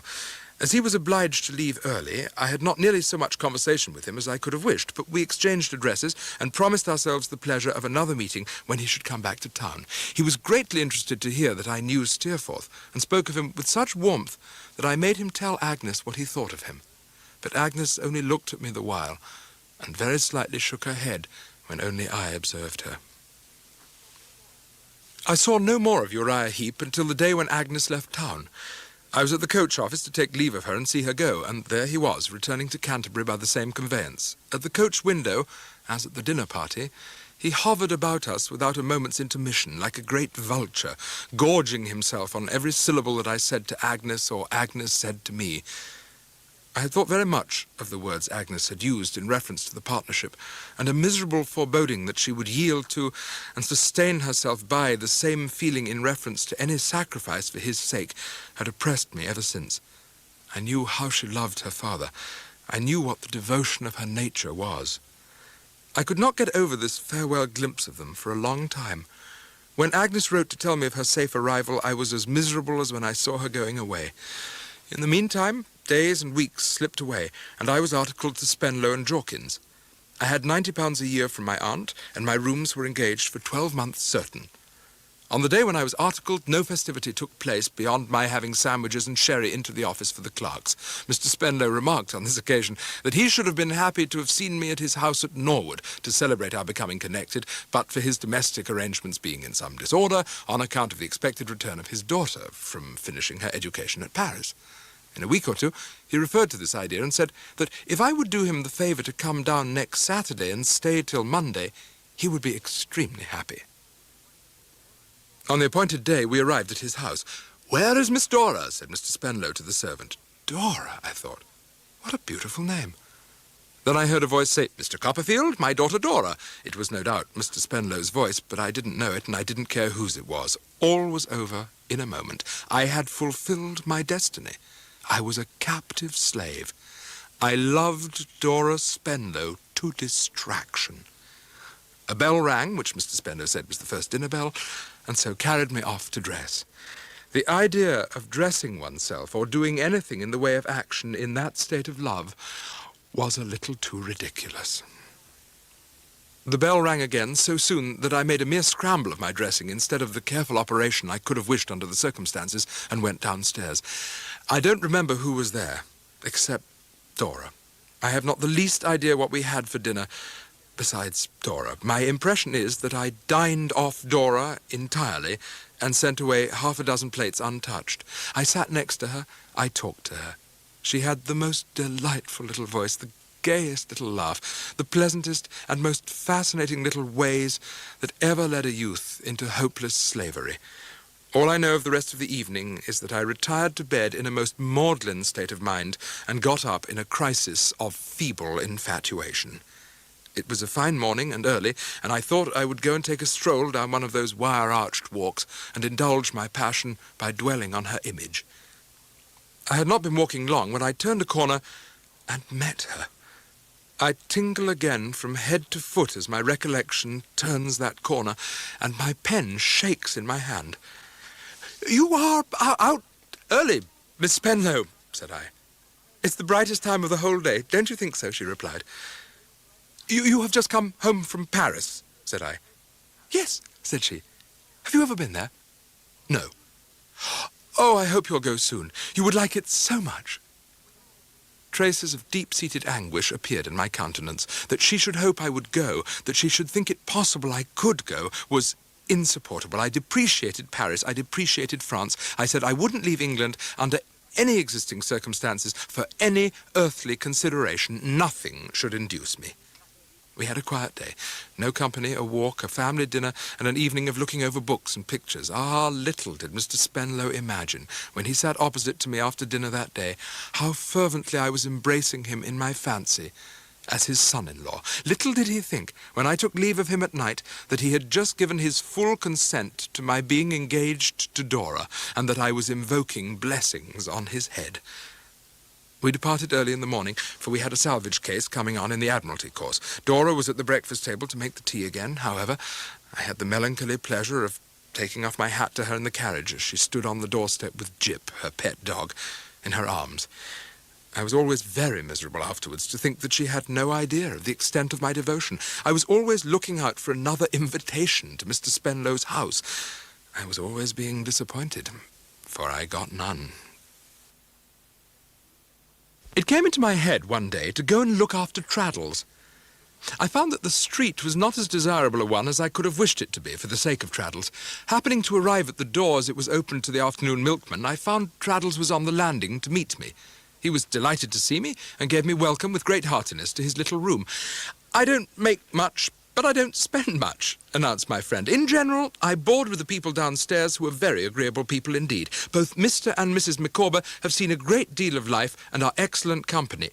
"My dear Traddles," I quickly exclaimed, "what are you talking about? Why, I am intimately acquainted with them." An opportune double knock at the door, which I knew well from my old experience in Windsor Terrace, and which nobody but Mr. Micawber could ever have knocked at that door, resolved any doubt in my mind as to their being my old friends. Mr. Micawber slightly bowed to me and pulled up his shirt collar. "How do you do, Mr. Micawber?" said I. "Sure," said Mr. Micawber. You are exceedingly obliging. I am in statu quo. And Mrs. Micawber? I pursued. Sir, said Mr. Micawber, she is also, thank God, in statu quo. All this time, Mr. Micawber had not known me in the least, but now, seeing me smile, he examined my features with more attention, fell back, cried, and shook me by both hands with the utmost fervour. Mr. Micawber was very anxious that I should stay to dinner. I should not have been averse to do so, but that I imagined I detected trouble, and calculation relative to the extent of the cold meat. I therefore pleaded another engagement. But I told Traddles and Mr. Micawber that before I could think of leaving, they must appoint a day when they would come and dine with me. An appointment was made for the purpose that suited us all, and then I took my leave. On the occasion of this domestic little party, I did not repeat my former extensive preparations. I merely provided a pair of soles, a small leg of mutton, and a pigeon pie. At the appointed time, my 3 visitors arrived together, and they were all delighted with my residence. The evening passed with the elucidation by Mr. Micawber of his latest scheme, in which I feared he had involved my friend Traddles. Towards the end of a most enjoyable evening, I drew my friend Traddles to one side. "Traddles," said I, "Mr. Micawber don't mean any harm, poor fellow, but if I were you, I wouldn't lend him anything." "My dear Copperfield," returned Traddles, smiling, "I haven't got anything to lend." "You have got a name, you know," said I. "Oh, you call that something to lend?" returned Traddles, with a thoughtful look. "Certainly." "Oh," said Traddles, "yes, to be sure, I am very much obliged to you, Copperfield, but I am afraid I have lent him that already." Mr. Micawber looking up at this juncture to where we were all standing, I had only time to repeat my caution. Traddles thanked me and descended, but I was much afraid when I observed the good-natured manner in which he went down with the cap in his hand and gave Mrs. Micawber his arm, that he would be carried into the money market neck and heels. I returned to my fireside and was musing, half gravely and half laughing, on the character of Mr. Micawber and the old relations between us, when I heard a quick step ascending the stairs. As the step approached, I knew it, and felt my heart beat high and the blood rush to my face, for it was Steerforth's. "Why, Daisy, old boy, dumbfoundered," laughed Steerforth, shaking my hand heartily and throwing it gaily away. "Have I detected you in another feast, you sybarite?" "I am," said I, "not at all bacchanalian tonight, though I confess to another party of 3. "All of whom I met in the street, talking aloud in your praise," returned Steerforth. "Why, here's a supper for a king," he exclaimed, eyeing the remains of our dinner and taking his seat at the table. "I shall do it justice, for I have come from Yarmouth." "From Yarmouth, Steerforth?" I cried, interested to know all about it.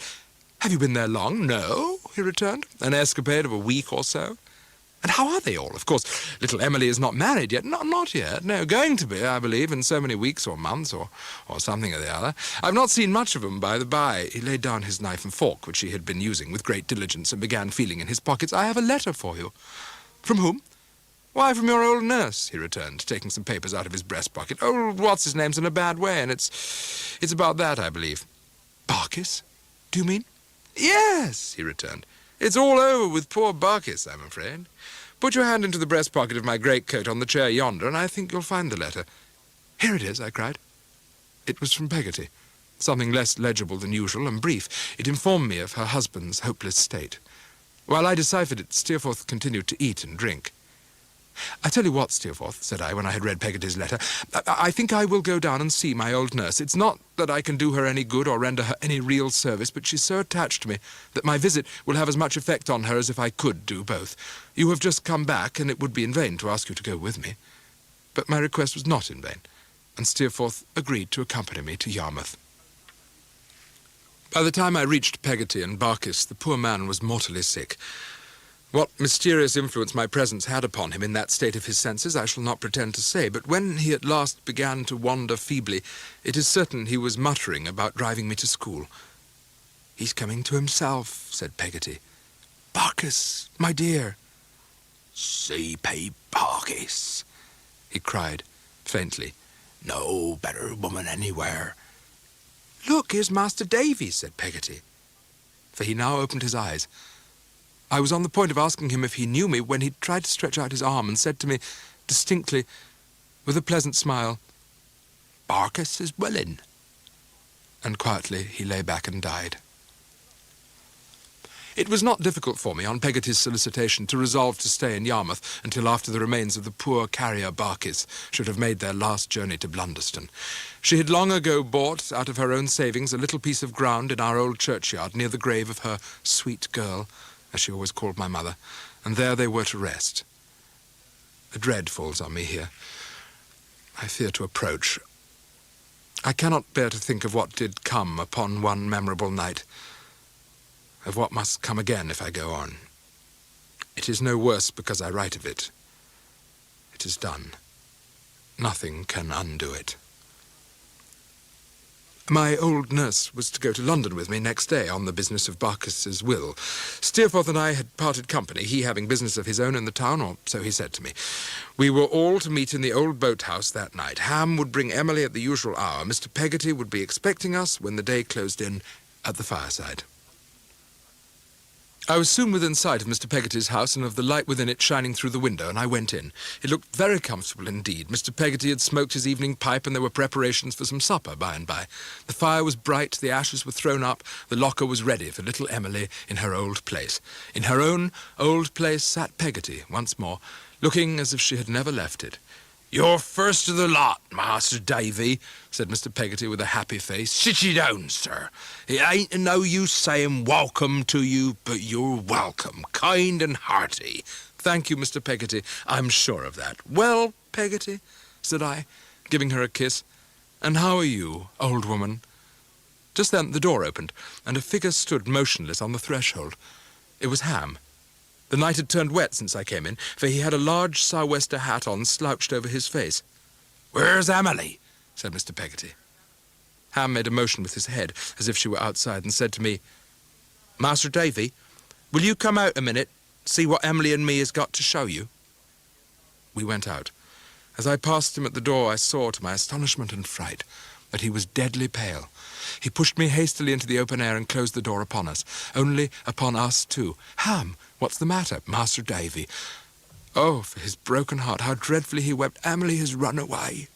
Oh, Master Davy, think how she's run away, when I pray my good and gracious God to kill her, her that is so dear above all things, sooner than let her come to ruin and disgrace. You're a scholar, and know what's right and best. What am I to say indoors, and how am I ever to break it to him, Master Davy?" I saw the door move, and instinctively tried to hold the latch on the outside to gain a moment's time. It was too late. Mr. Peggotty thrust forth his face, and never could I forget the change that came upon it when he saw us. I remember a great wail and cry, and we all standing in the room, I with the paper in my hand which Ham had given me, Mr. Peggotty with his vest torn open, his hair wild, his face and lips quite white, looking fixedly at me. "Read it, sir," he said, in a low, shivering voice. "Slow, please. I don't know as I can understand." In the midst of the silence of death, I read thus, from a blotted letter. "When you, who love me so much better than I ever have deserved, even when my mind was innocent, see this, I shall be far away.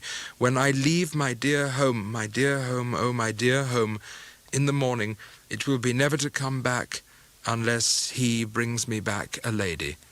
This will be found at night, many hours after, instead of me.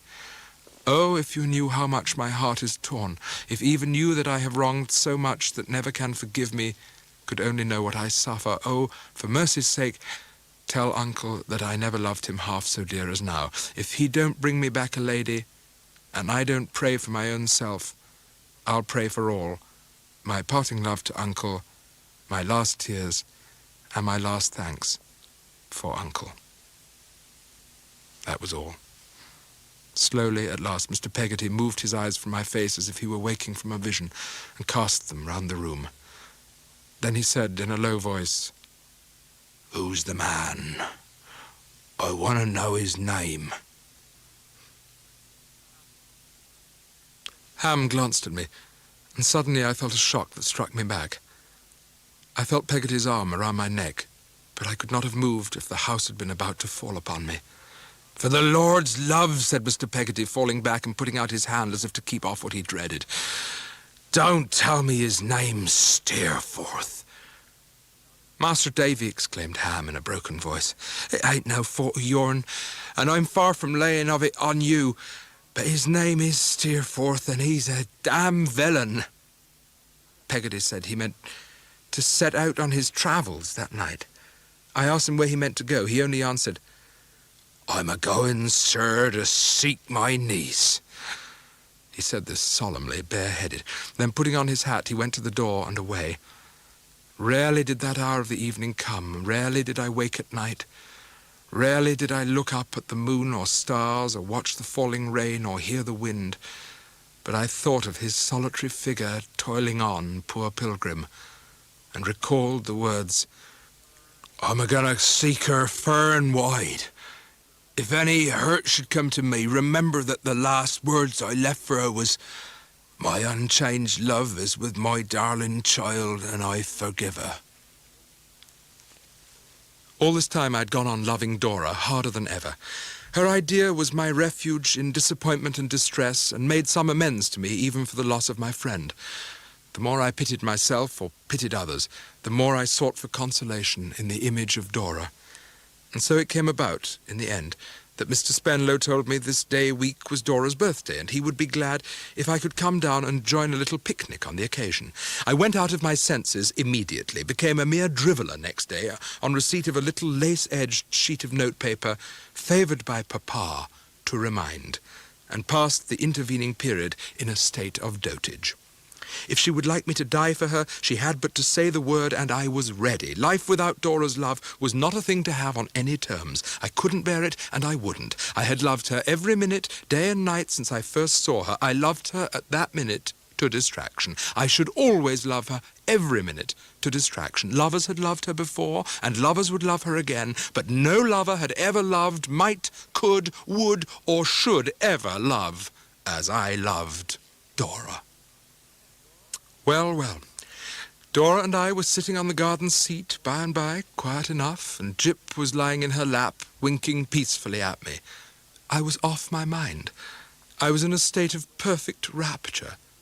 Dora and I were engaged. I suppose we had some notion that this was to end in marriage. We must have had some, because Dora stipulated that we were never to be married without her papa's consent. But in our youthful ecstasy, I don't think that we really looked before us or behind us, or had any aspiration beyond the ignorant present. We were to keep our secret from Mr. Spenlow, but I'm sure the idea never entered my head then that there was anything dishonourable in that. I wrote to Agnes as soon as Dora and I were engaged. Somehow, as I wrote to Agnes on a fine evening by my open window, and the remembrance of her clear, calm eyes and gentle face came stealing over me, it shed such a peaceful influence upon the hurry and agitation that it soothed me into tears. Of Steerforth I said nothing. I knew how quick she always was to divine the truth, and that she would never be the first to breathe his name.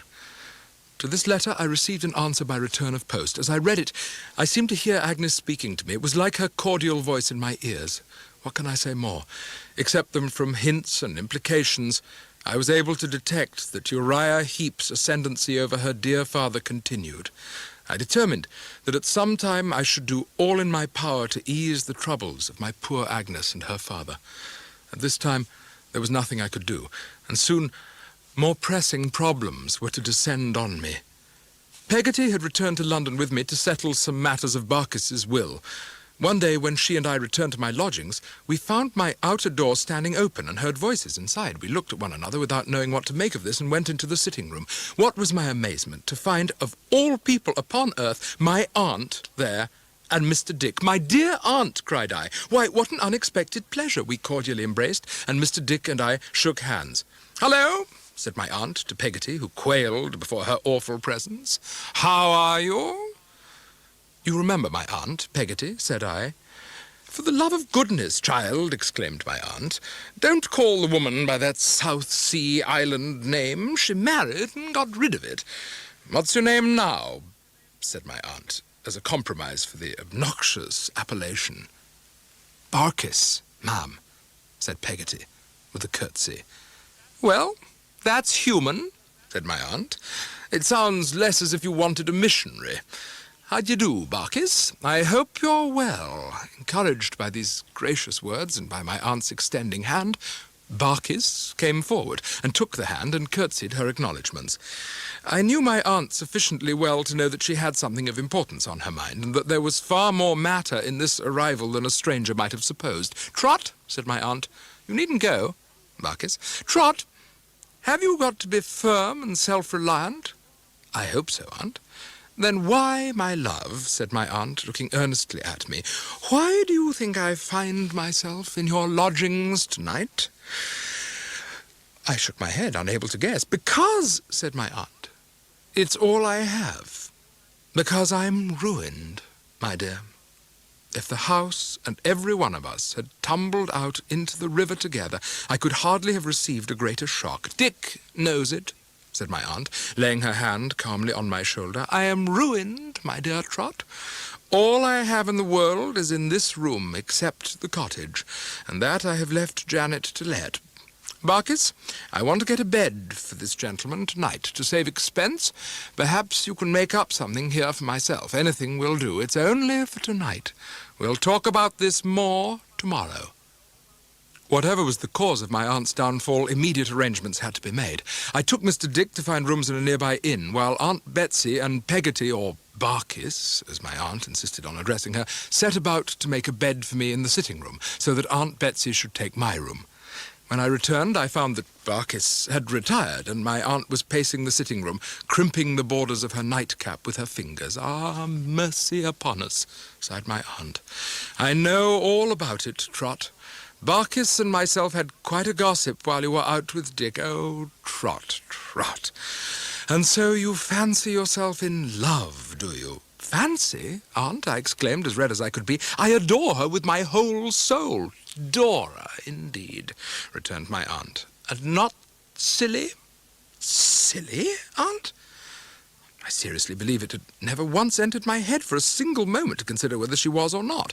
I resented the idea, of course, but I was in a manner struck by it, as a new one altogether. "Oh, Trot," she said again. Blind, and without knowing why, I felt a vague, unhappy loss or want of something overshadow me like a cloud.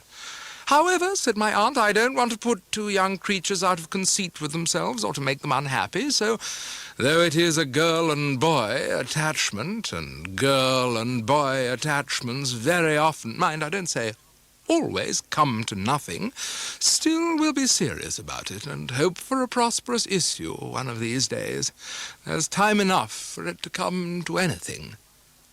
This was not, upon the whole, very comforting to a rapturous lover, but I was glad to have my aunt in my confidence, and I was mindful of her being fatigued. So I thanked her ardently for this mark of her affection, and for all her other kindnesses towards me, and after a tender good night, she took her nightcap into my bedroom. One day, when I went to the Commons as usual, I found Mr. Spenlow in the doorway looking extremely grave and talking to himself. Instead of returning my good morning with his usual affability, he looked at me in a distant, ceremonious manner. Then he produced my last letter to Dora, teeming with expressions of devoted affection. "I believe that is your writing, Mr. Copperfield," said Mr. Spenlow. I was very hot, and the voice I heard was very unlike mine when I said, "It is, sir." "If I am not mistaken," said Mr. Spenlow, as he brought out of his desk a parcel of letters tied round with the dearest bit of blue ribbon, "those are also from your pen, Mr. Copperfield?" I took them with a most desolate sensation. Then I mechanically offered them back to him. "No, thank you," said Mr. Spenlow coldly. "I will not deprive you of them. I beg to ask, Mr. Copperfield, if you have anything to say in reply?" "There is nothing I can say, sir," I returned, "except that all the blame is mine." "Dora, Miss Spenlow, if you please," said her father majestically. Miss Spenlow was induced and persuaded by me, I went on swallowing that colder designation, to consent to this concealment, and I bitterly regret it. "You are very much to blame, sir," said Mr. Spenlow. "You have done a stealthy and unbecoming action, Mr. Copperfield. When I take a gentleman to my house, no matter whether he is 19, 29, or 90, I take him there in a spirit of confidence. If he abuses my confidence, he commits a dishonorable action, Mr. Copperfield." "I feel it, sir, I assure you," I returned, "but I never thought so before. Sincerely, honestly, indeed, Mr. Spenlow, I never thought so before. I love Miss Spenlow to that extent. Pooh! Nonsense, said Mr. Spenlow, reddening. Pray don't tell me to my face that you love my daughter, Mr. Copperfield. Could I defend my conduct if I did not, sir? I returned with all humility. Can you defend your conduct if you do, sir? Said Mr. Spenlow, stopping short upon the hearthrug. Have you considered your years and my daughter's years, Mr. Copperfield? Have you considered what it is to undermine the confidence that should subsist between my daughter and myself? Very little, sir, I'm afraid, I answered, speaking to him as respectfully and sorrowfully as I felt. But pray believe me, I have considered my own worldly position. When I explained it to you, we were already engaged. I beg, said Mr. Spenlow, that you will not talk to me of engagements, Mr. Copperfield. Love was above all earthly considerations, and I loved Dora to idolatry, and Dora loved me. I didn't exactly say so. I softened it down as much as I could, but I implied it, and I was resolute upon it. Very well, Mr. Copperfield, said Mr. Spenlow. I must try my influence with my daughter. In the meantime, confer with Miss Trotwood or with any person with any knowledge of life. Take a week, Mr. Copperfield. I confided all to my aunt when I got home, and in spite of all she could say to me, went to bed despairing. I got up despairing, and went out despairing. It was Saturday morning, and I went straight to the Commons. The news I received there put me in such a variance of emotion that I could scarce take it in. Mr. Tiffy, the senior clerk, informed me that Mr. Spenlow had died the previous evening. Returning home from dining in town, he had been thrown from his carriage and was found lying dead in the road. The shock of such an event happening so suddenly and happening to one with whom I had been in any respect at variance is easily intelligible to anyone. In the trouble of his state of mind, not exclusively my own, I hope, but known to others, I went down to Norwood that night, and finding from one of the servants, when I made my inquiries at the door, that Dora's companion was there, got my aunt to direct a letter to her, which I wrote. My aunt received a few lines next day in reply, addressed outside, to her, within, to me. Dora was overcome by grief, and when her friend had asked her should she send her love to me, had only cried, as she was always crying, "Oh, dear papa, oh, poor papa." But she had not said no, and that I made the most of. Two ladies now emerged from their retirement and proposed to take Dora to live at Putney. Dora, clinging to them both and weeping, exclaimed, "Oh, yes, aunts, please take me and Jip to Putney." So they went, very soon after the funeral. How I found time to haunt Putney, I'm sure I don't know, but I contrived, by some means or other, to prowl about the neighbourhood pretty often. But to no avail. I could not see her. My aunt, beginning, I imagine, to be made seriously uncomfortable by my prolonged dejection, made a pretence of being anxious that I should go to Dover, to see that all was working well at the cottage, which was let. It was about this time that I heard from Traddles that Mr. Micawber and his family were now living in Canterbury, and, most extraordinarily, had found himself in the employ of Uriah Heep. Apparently, Mr. Micawber was of a high opinion of Heep, which information troubled me much. I determined to undertake my aunt's commission and then to go on to Canterbury and see for myself the state of things there. I found everything in a satisfactory state at the cottage. Having settled the little business I had to transact there and slept there one night, I walked on to Canterbury early in the morning. Arrived at Mr. Wickfield's house, I found Mr. Micawber plying his pen with great assiduity. He was extremely glad to see me, but a little confused, too. He would have conducted me immediately into the presence of Uriah, but I declined. "Do you see much of Mr. Wickfield?" I asked. "Not much," said Mr. Micawber, slightingly. "Mr. Wickfield is, I dare say, a man of very excellent intentions, but he is, well, in short, he is obsolete." "I'm afraid his partner seeks to make him so," said I. "My dear Copperfield," returned Mr. Micawber, after some uneasy evolutions on his stool, "allow me to offer a remark. I am here in a capacity of confidence. I am here in a position of trust. The discussion of some topics, even with Mrs. Micawber herself, is, I am led to consider, incompatible with the functions now devolving on me. I would therefore take the liberty of suggesting that in our friendly intercourse, which I trust will never be disturbed, we draw a line." though I saw an uneasy change in Mr. Micawber, which sat tightly on him as if his new duties were a misfit. I felt I had no right to be offended. My telling him so appeared to relieve him, and he shook hands with me, and I took my leave of him. There was no one in the quaint old drawing-room, though it presented tokens of Mrs. Heap's whereabouts. Uriah's mother had joined her son in living in the Wickfields' house. I looked into the room still belonging to Agnes and saw her sitting by the fire at a pretty old-fashioned desk she had, writing. My darkening the light made her look up. "Ah, Agnes," said I have missed you so much lately." "Indeed?" she replied. "Whenever I have not had you, Agnes, to advise and approve in the beginning, I have seemed to go wild and to get into all sorts of difficulty. When I have come to you, at last, as I have always done, I have come to peace and happiness. I come home now like a tired traveller and find such a blessed sense of rest. But it must not be to me, Trotwood," returned Agnes with a pleasant smile. "It must be to someone else you should turn." "Dora?" said I. "Assuredly." "Why, I have not mentioned, Agnes," said I, a little embarrassed, "that Dora is rather difficult to... I would not for the world say to rely upon, because she is the soul of purity and truth, but rather difficult to... I hardly know how to express it, really, Agnes. She is a timid little thing, and easily disturbed and frightened." "Oh, Trotwood," Agnes remonstrated with a smile, "just your old headlong way. You might have been in earnest in striving to get on in the world without being so very sudden, with a timid, loving, inexperienced girl. Poor Dora." "What ought I to do, then, Agnes?" I inquired, after looking at the fire a little while. "What would it be right to do?" "I think," said Agnes, "that the honourable course to take would be to write to those two ladies. Don't you think that any secret course is an unworthy one?" "Yes." "Yes, if you think so," said I. "I am poorly qualified to judge of such matters," replied Agnes with modest hesitation, "but I certainly feel... In short, I feel that your being secret and clandestine is not being like yourself." I had no longer any doubt on the subject. With a lightened heart, though with a profound sense of the weighty importance of my task, I devoted the whole afternoon to the composition of the draft of this letter, for which great purpose Agnes relinquished her desk to me.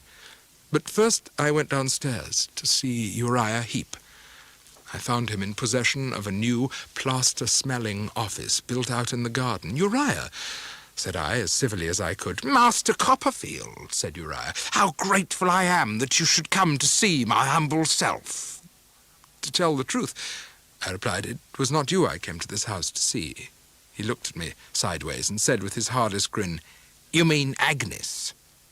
"Why, yes, I do," said I.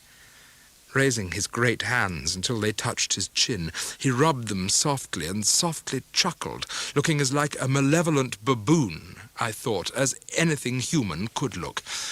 "You see," he said, "you're quite a dangerous rival, Master Copperfield. You always was, you know."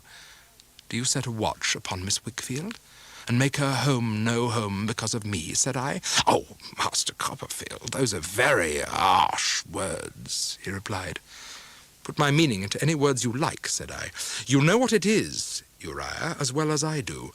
"Oh, no, you must put it into words," he said. "Oh, no, really, I couldn't myself." "Do you suppose," said I, constraining myself to be very temperate and quiet with him on account of Agnes, "that I regard Miss Wickfield otherwise than as a very dear sister?" "Well, Master Copperfield," he replied, "you perceive I am not bound to answer that question. You may not, you know. But then, you see, you may." Anything to equal the low cunning of his visage, and of his shadowless eyes without the ghost of an eyelash, I never saw. "Come, then," said I. "For the sake of Miss Wickfield—" "My Agnes!" he exclaimed, with a sickly, angular contortion of himself. "Would you be so good as to call her Agnes, Master Copperfield?" "For the sake of Agnes Wickfield, heaven bless her." "Thank you for that blessing, Master Copperfield," he interposed. "I will tell you what I should under any circumstances. I am engaged to another young lady. I hope that contents you." "Upon your soul?" said Uriah. He was squeezing my hand with his damp, fishy fingers, while I made every effort I decently could to get it away. "Before we leave the subject, you ought to understand," said I, breaking a pretty long silence, "that I believe Agnes Wickfield to be far above you and as far removed from all your aspirations as the moon herself." Peaceful, ain't she? Said Uriah. Very. Now confess, Master Copperfield, that you haven't liked me quite as I have liked you. All along you've thought me too humble now, I shouldn't wonder. "I am not fond of professions of humility," I returned, "or professions of anything else." This led to his withdrawing his hand in order that he might have another hug of himself under the chin. Once apart from him, I was determined to keep apart, and immediately left him.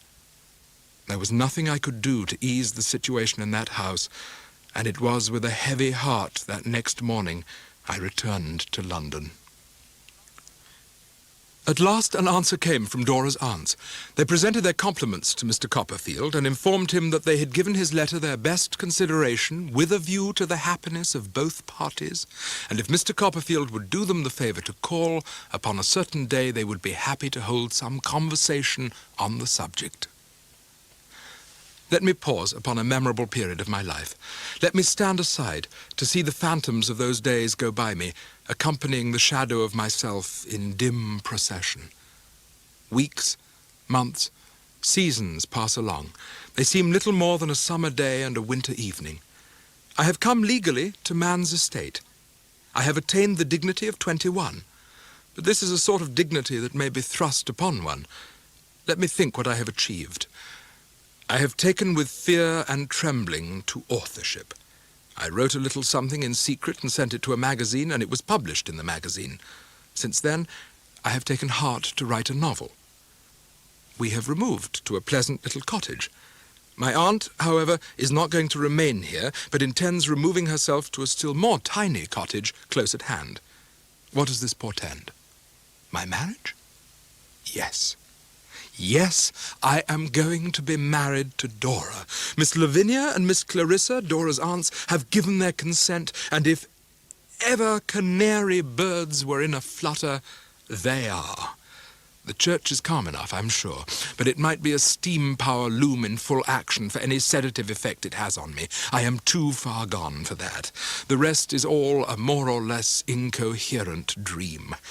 Of the clergyman and clerk appearing, of little Dora trembling very much and making her responses in faint whispers, of her waving her little hand and our going away once more, of her once more stopping and looking back and hurrying to Agnes and giving Agnes, above all the others, her last kisses and farewells. We drive away together, and I awake from the dream. I believe it at last. It is my dear, dear little wife beside me, whom I love so well. "Are you happy now, you foolish boy?" says Dora, "and sure you don't repent?" I have stood aside to see the phantoms of those days go by me. They are gone, and I resume the journey of my story. It was a strange condition of things when I found myself sitting down in my own small house with Dora. It seemed such an extraordinary thing to have Dora always there. Sometimes of an evening, when I looked up from my writing and saw her seated opposite, I would lean back in my chair and think how queer it was that there we were, alone together as a matter of course, nobody's business any more, all the romance of our engagement put away upon a shelf to rust, no one to please but one another to please for life. I laboured hard at my book, and it came out and was very successful. I was not stunned by the praise which sounded in my ears, notwithstanding that I was keenly alive to it, and thought better of my own performance, I have little doubt, than anybody else did. Sometimes the speculation came into my thoughts, what might have happened, or what would have happened, if Dora and I had never known each other. I always loved her. What I am describing slumbered and half awoke and slept again in the innermost recesses of my mind. There was no evidence of it in me. I know of no influence it had in anything I said or did. I bore the weight of all our little cares and all my projects. Dora held the pens, and we both felt that our shares were adjusted as the case required.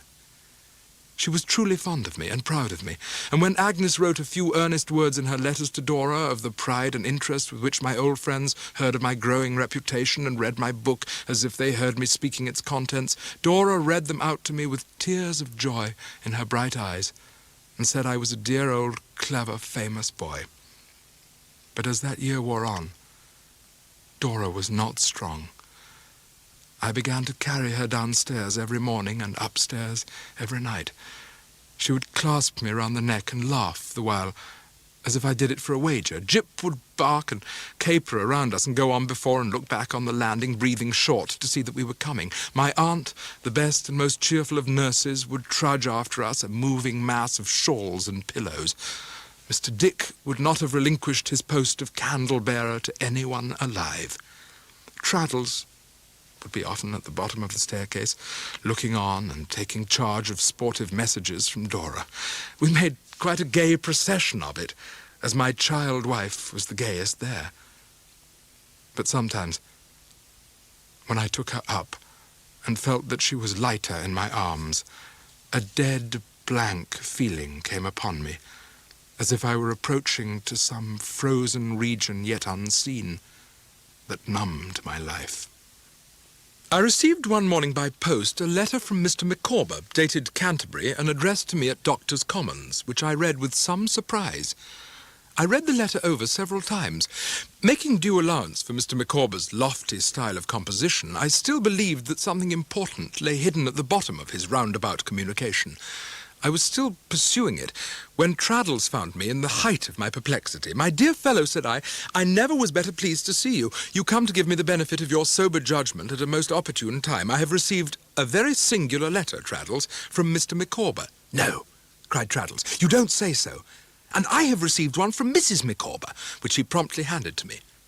"What do you think of that letter?" said Traddles, casting his eyes upon me when I had read it twice.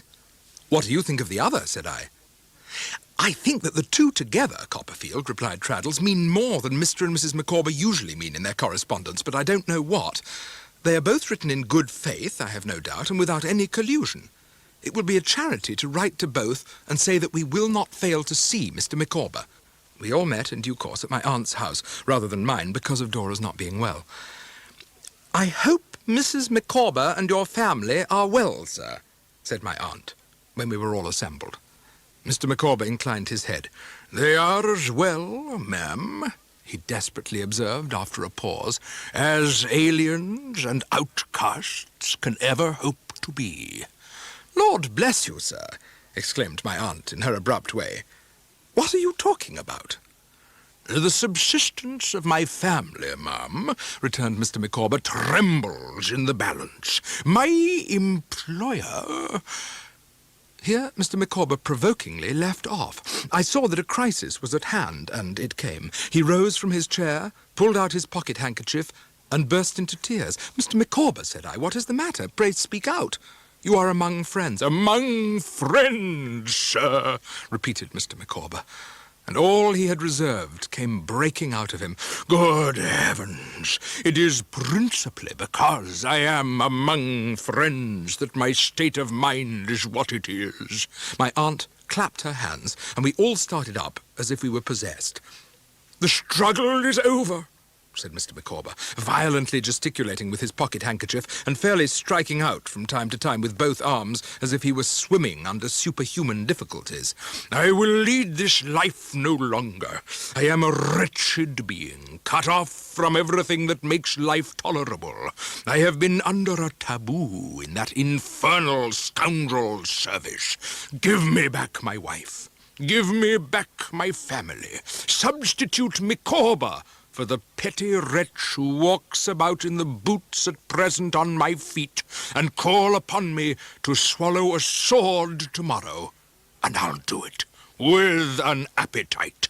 I never saw a man so hot in my life. I tried to calm him that we might come to something rational, but he got hotter and wouldn't hear a word. "I'll put my hand in no man's hand," said Mr. Micawber, gasping, puffing and sobbing to that degree that he was like a man fighting with cold water, "until I have blown to fragments the detestable serpent Heap! I'll partake of no one's hospitality until I have moved Mount Vesuvius to eruption on the abandoned rascal. Heap! I'll know nobody and say nothing and live nowhere until I have crushed to undiscoverable atoms the transcendent and immortal hypocrite and perjurer, Heap. I really had some fear of Mr. Micawber's dying on the spot. I would have gone to his assistance, but he waved me off and wouldn't hear a word. No, Copperfield, no communication until Miss Wickfield redress from wrongs inflicted by consummate scoundrel Heap.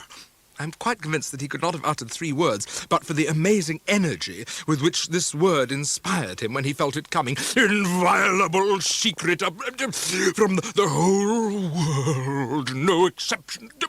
To stay weak, at breakfast time, everybody present, including Aunt, to be at hotel in Canterbury, where Mrs. Micawber and myself, old lang syne in chorus, and will expose intolerable ruffian Heap. No more to say or listen to persuasion, not capable. Bear society upon the track of devoted and doomed traitor Heap.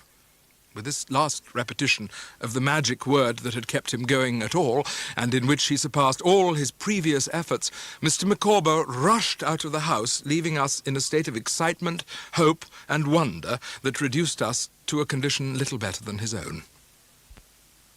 Now I must speak of Mr. Peggotty and his unrelenting search for his niece Emily.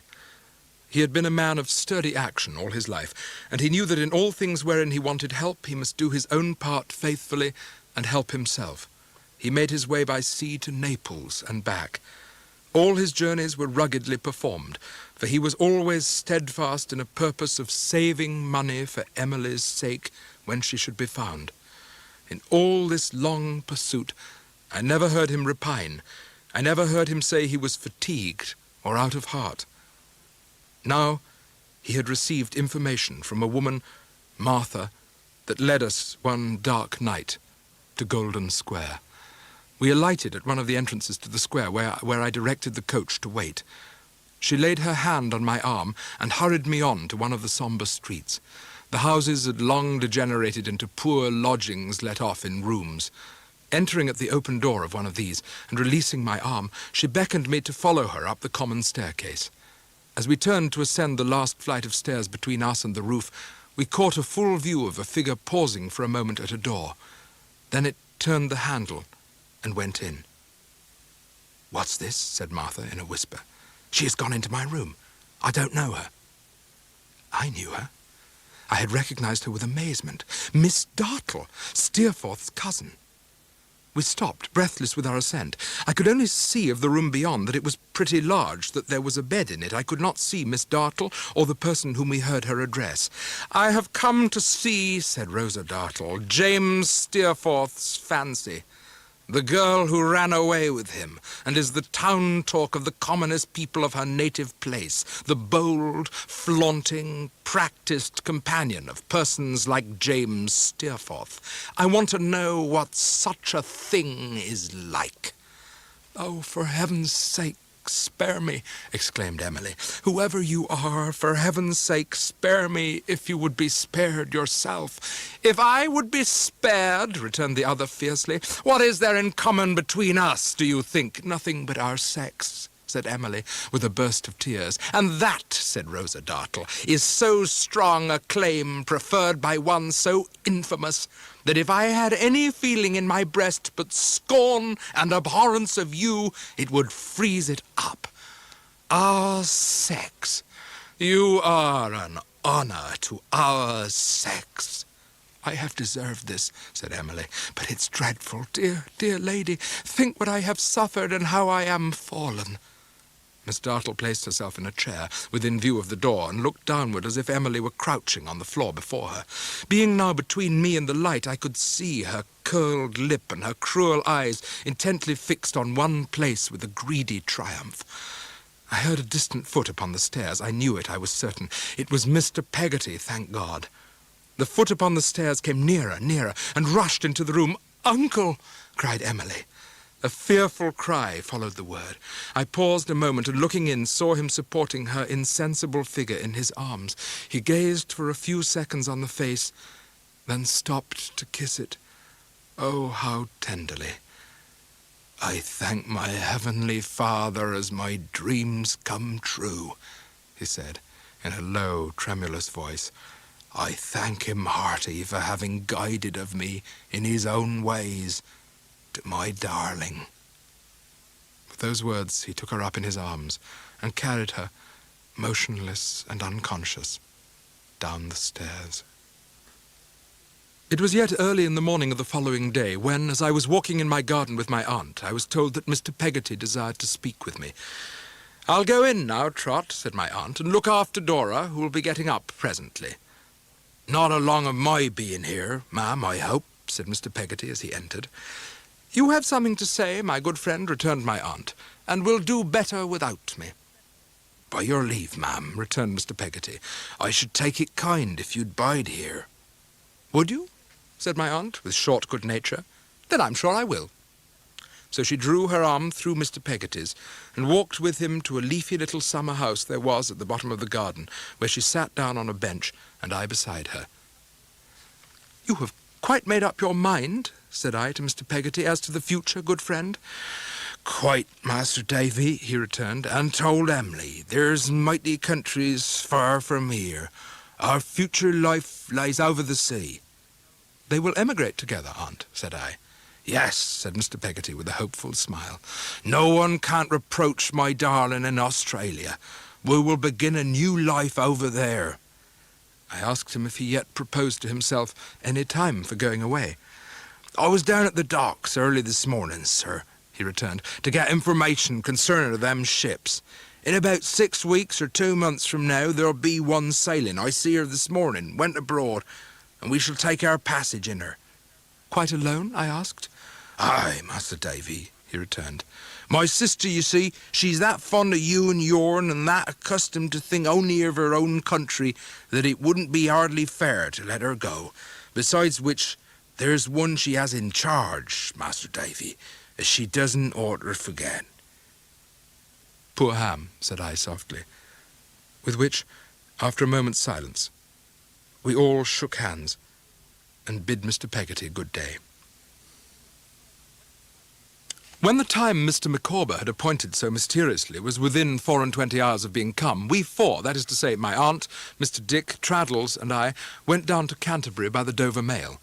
We found Mr. Micawber at his desk, in the turret office on the ground floor, either writing or pretending to write, hard. As it appeared to me that I was expected to speak, I said aloud, "How do you do, Mr. Micawber?"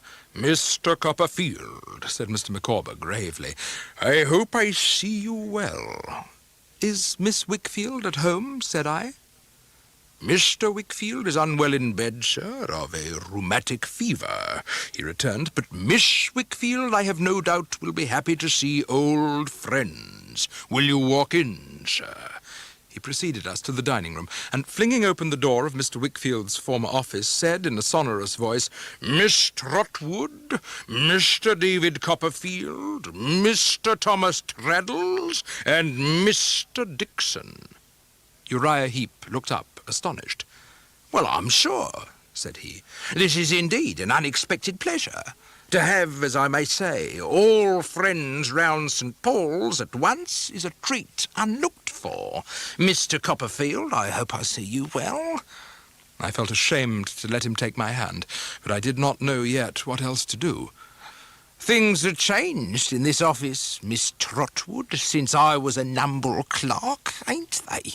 said Uriah, with his sickliest smile. "But I am not changed, Miss Trotwood." "Well, sir," returned my aunt, "to tell you the truth, I think you are pretty constant to the promise of your youth, if that's any satisfaction to you." "Thank you, Miss Trotwood," said Uriah, writhing in his ungainly manner, "for your good opinion. Micawber, tell 'em to let Miss Agnes know, and Mother. Mother will be quite in a state when she sees the present company," said Uriah, setting chairs. Mr. Micawber retired, and presently returned with Agnes. I saw Uriah watch her while she greeted us, and he reminded me of an ugly and rebellious genie watching a good spirit. In the meantime, some slight sign passed between Mr. Micawber and Traddles, unobserved except by me, went out. "Don't wait, Micawber," said Uriah. Mr. Micawber stood erect before the door, most unmistakably contemplating one of his fellow men, and that man, his employer. "What are you waiting for?" said Uriah. "Micawber, did you hear me tell you not to wait?" "Yes," replied the immovable Mr. Micawber. "Then why do you wait?" said Uriah. "Because in short, choose," replied Mr. Micawber with a burst.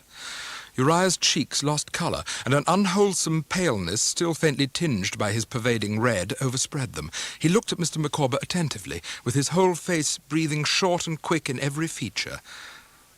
"You are a dissipated fellow, as all the world knows," he said, with an effort at a smile, "and I'm afraid you'll oblige me to get rid of you. Go along. I'll talk to you presently." "If there is a scoundrel on this earth," said Mr. Micawber, suddenly breaking out again with the utmost vehemence, "with whom I have already talked too much, that scoundrel's name is Heap." Uriah fell back, as if he had been struck or stung. Looking slowly round upon us with the darkest and wickedest expression that his face could wear, he said, in a lower voice, "Oh, this is a conspiracy. You have met here by appointment. You are playing booty with my clerk, are you, Copperfield? Now take care. You'll make nothing of this." "Mr. Micawber," says I, "there is a sudden change in this fellow in more respects than the extraordinary one of his speaking the truth in one particular, which assures me that he is brought to bay. Deal with him as he deserves." "You are a precious set of people, ain't you?" said Uriah in the same low voice. "To buy over my clerk, who is that very scum of society, as you yourself were, Copperfield. You know it, before anyone had charity on you, to defame me with his lies. Where's Mother?" he said, suddenly appearing to notice with alarm the absence of Traddles, and pulling down the bell rope. "Fine doings in a person's own house." "Mrs. Heap is here, sir," said Traddles, returning with that worthy mother of a worthy son. "I have taken the liberty of making myself known to her."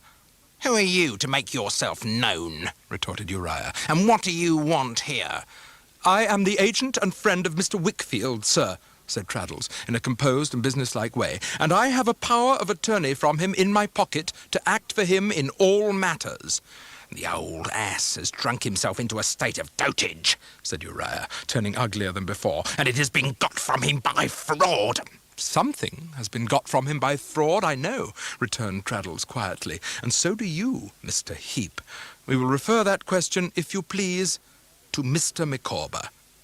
"Uri!" Mrs. Heap began, with an anxious gesture. "You hold your tongue, Mother," he returned. "Least said, soonest mended. But my Uri! Will you hold your tongue, Mother, and leave it to me? Very well. We shall see, Mr. What's your name? You were going to refer some question to Micawber. There's your referee. Why don't you make him speak? He has learnt his lesson, I see." Mr. Micawber, whose impetuosity I had restrained thus far with the greatest difficulty, produced from his pocket a foolscap document folded in the form of a large letter, and began to read as follows. "Dear Miss Trotwood and gentlemen, in appearing before you to denounce probably the most consummate villain that has ever existed, I ask no consideration for myself. In an accumulation of ignominy, want, despair, and madness, I entered the office of the firm, nominally conducted under the appellation of Wickfield and Heap, but in reality wielded by Heap alone.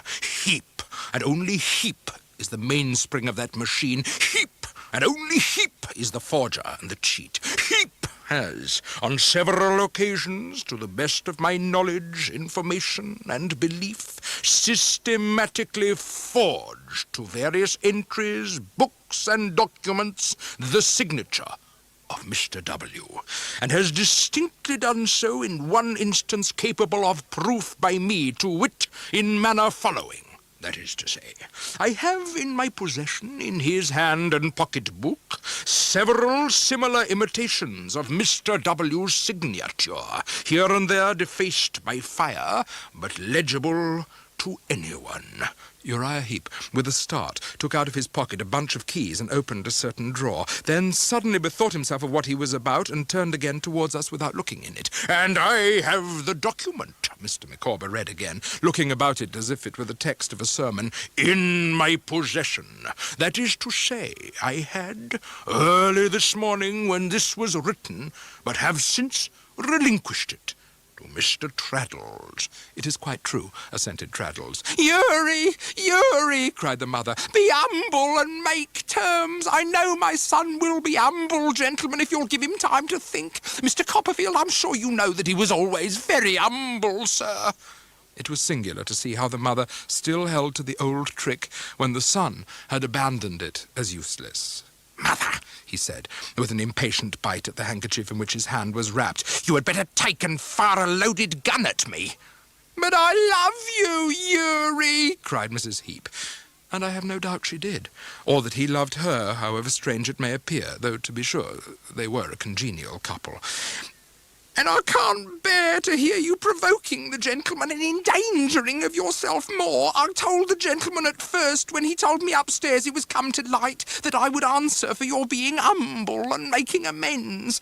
Oh, see how humble I am, gentlemen, and don't mind him. Why, there's Copperfield, mother, he angrily retorted, pointing his lean finger at me, against whom all his animosity was levelled as the prime mover in the discovery, and I did not undeceive him. There's Copperfield would have given you £100 to say less than you've blurted out. I can't help it, Uri, cried his mother. I can't see you running into danger through carrying your head so high. Better be humble, as you always was. He remained for a little, biting the handkerchief, and then said to me with a scowl, What more have you got to bring forward? If anything, go on with it. What do you look at me for? What must be done, said Traddles, is this. First, the deed of relinquishment between yourself and Mr. Wickfield must be given over to me now, here. Suppose I haven't got it, he interrupted. But you have, said Traddles. Therefore, you know, we won't suppose so. And I cannot help avowing that this was the first occasion on which I really did justice to the clear head and the plain, patient, practical good sense of my old schoolfellow. Then, said Traddles, you must prepare to disgorge all that your rapacity has become possessed of and to make restoration to the last farthing. All the partnership books and papers must remain in our possession. All your books and papers, all money accounts and securities of both kinds. In short, everything here. I won't do it, said Uriah with an oath. Maidstone jail is a safe place of detention, observed Traddles. Copperfield, will you go round to the Guildhall and bring a couple of officers?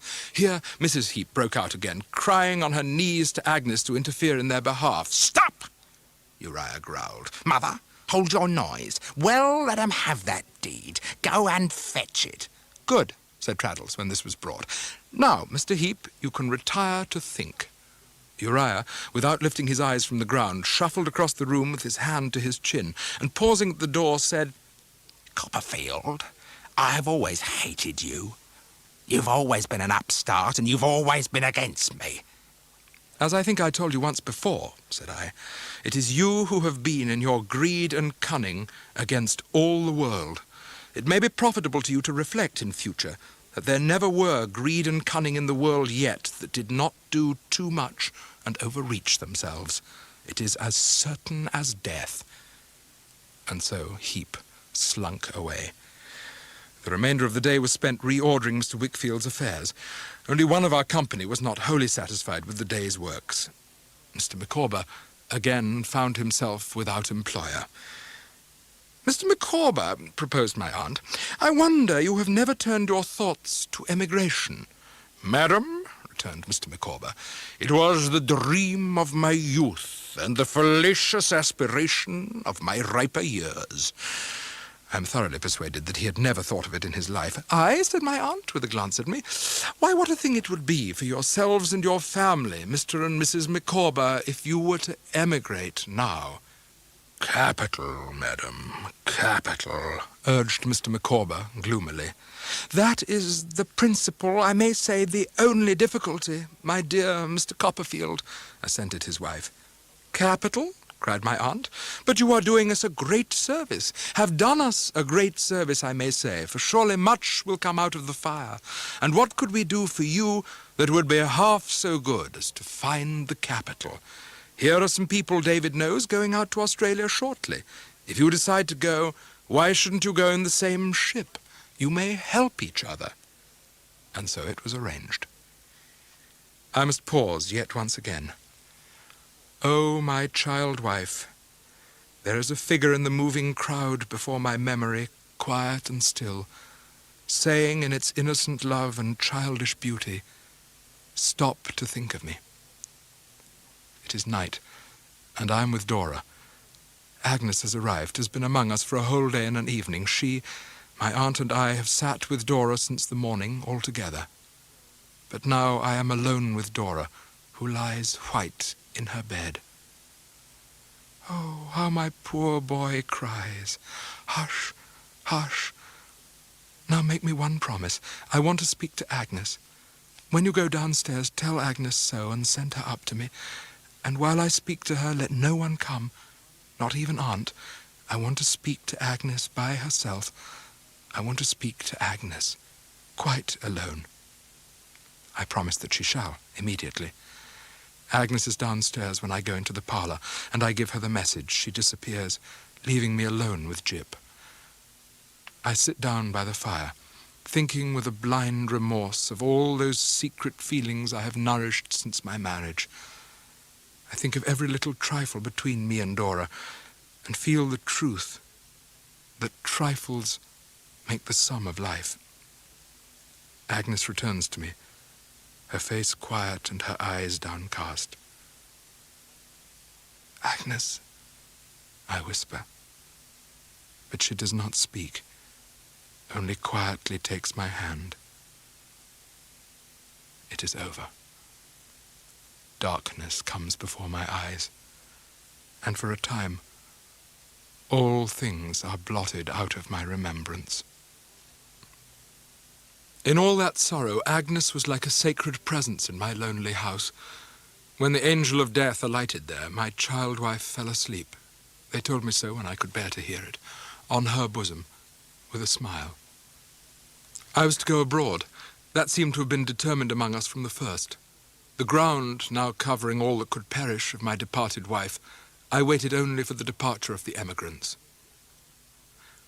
I now approach an event in my life so indelible, so awful, so bound by an infinite variety of ties to all that had preceded it in these pages, that from the beginning of my narrative I have seen it growing larger and larger as I advanced, like a great tower in a plain, and throwing its forecast shadow even on the incidents of my childish days. The time drawing on rapidly for the sailing of the emigrant ship, my good old nurse came up to London. I was constantly with her and her brother and the Micawbers, they being very much together, but Emily I never saw. Mr. Peggotty came to visit me one morning, carrying a letter. "Master Davy," he said, when we had shaken hands, "Emily has writ this letter here, and begged me for to ask you to read it, and if you see no hurt in, to be so kind as to take charge on." "Have you read it?" said I. He nodded sorrowfully. I opened it and read. When I had finished reading, I found my eyes full of tears. "May I tell her as you don't see no hurt in't, and as you be so kind as to take charge on, Master Davy?" said Mr. Peggotty. "Unquestionably," said I, "but I'm thinking—" "Yes, Master Davy?" "I'm thinking," said I, "that I'll go down again to Yarmouth and deliver it myself." When I arrived in Yarmouth, a raging storm battered the town. I'd hardly found lodgings at an inn when someone was knocking and calling at my door. "What is the matter?" I cried. "A wreck! Close by!" I sprang out of bed and asked, "What wreck?" But the excited voice went clamouring along the staircase, and I wrapped myself in my clothes as quickly as I could and ran into the street. Numbers of people were there before me, all running in one direction, to the beach. I ran the same way, outstripping a good many, and soon came facing the wild sea. In the difficulty of hearing anything but wind and waves, and in the crowd, I was so confused that I looked out to sea for the wreck and saw nothing but the foaming heads of the great waves. A half-dressed boatman standing next to me pointed with his bare arm to the left. Then, oh, great heaven, I saw it close in upon us.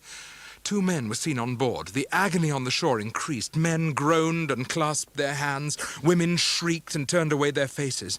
Then I noticed that some new sensation moved the people on the beach and saw them part, and Ham come breaking through them to the front. "Master Davy," he said, cheerily grasping me by both hands, "if my time is come, 'tis come. If 'tain't, I'll bide it. Lord above bless you and bless all. Mates, make ready, I'm a-going off." Ham watched the sea until there was a great retiring wave, when, with a backward glance at those who held the rope which was made fast round his body, he dashed in after it, and in a moment was buffeting with the water. At length he neared the wreck. He was so near that with one more of his vigorous strokes he would be clinging to it, when a high, green, vast hillside of water, moving on shoreward from beyond the ship, he seemed to leap up into it with a mighty bound, and the ship was gone. Some eddying fragments I saw in the sea, as if a mere cask had been broken in running to the spot where they were hauling in. Consternation was in every face. They drew him to my very feet, insensible, dead. As I stood beside his body, a fisherman who had known me when Emily and I were children whispered my name. "Sir," he said, with tears starting to his weather-beaten face, which with his trembling lips was ashy pale, "will you come over yonder?" The old remembrance that had been called to me was in his look. I asked him, terror-stricken, leaning on the arm he held out to support me, "Has a body come ashore?" He said, "Yes." "Do I know it?" I asked then. He answered nothing. But he led me to the shore. I saw him lying with his head upon his arm, as I had often seen him lie at school. My friend, Steerforth. One thing I had to do was to conceal what had occurred from those who were going away, and to dismiss them on their voyage in happy ignorance. In this no time was to be lost. I took Mr. Micawber aside, and confided to him the task of standing between Mr. Peggotty and intelligence of the late catastrophe. He zealously undertook to do so, and to intercept any newspaper through which it might, without such precautions, reach him. "If it penetrates to him, sir," said Mr. Micawber, striking himself on the breast, "it shall first pass through this body." The time was come. I embraced him and hurried away. As the sails rose to the wind and the ship began to move, there broke from all the boats 3 resounding cheers. My heart burst out when I heard the sound, and beheld the waving of the hats and handkerchiefs, and then I saw her, at her uncle's side and trembling on his shoulder. Mr. Peggotty pointed with an eager hand, and she saw and waved her last goodbye to me. I, Emily, beautiful and drooping, cling to him with the utmost trust of thy bruised heart, for he has clung to thee with all the might of his great love.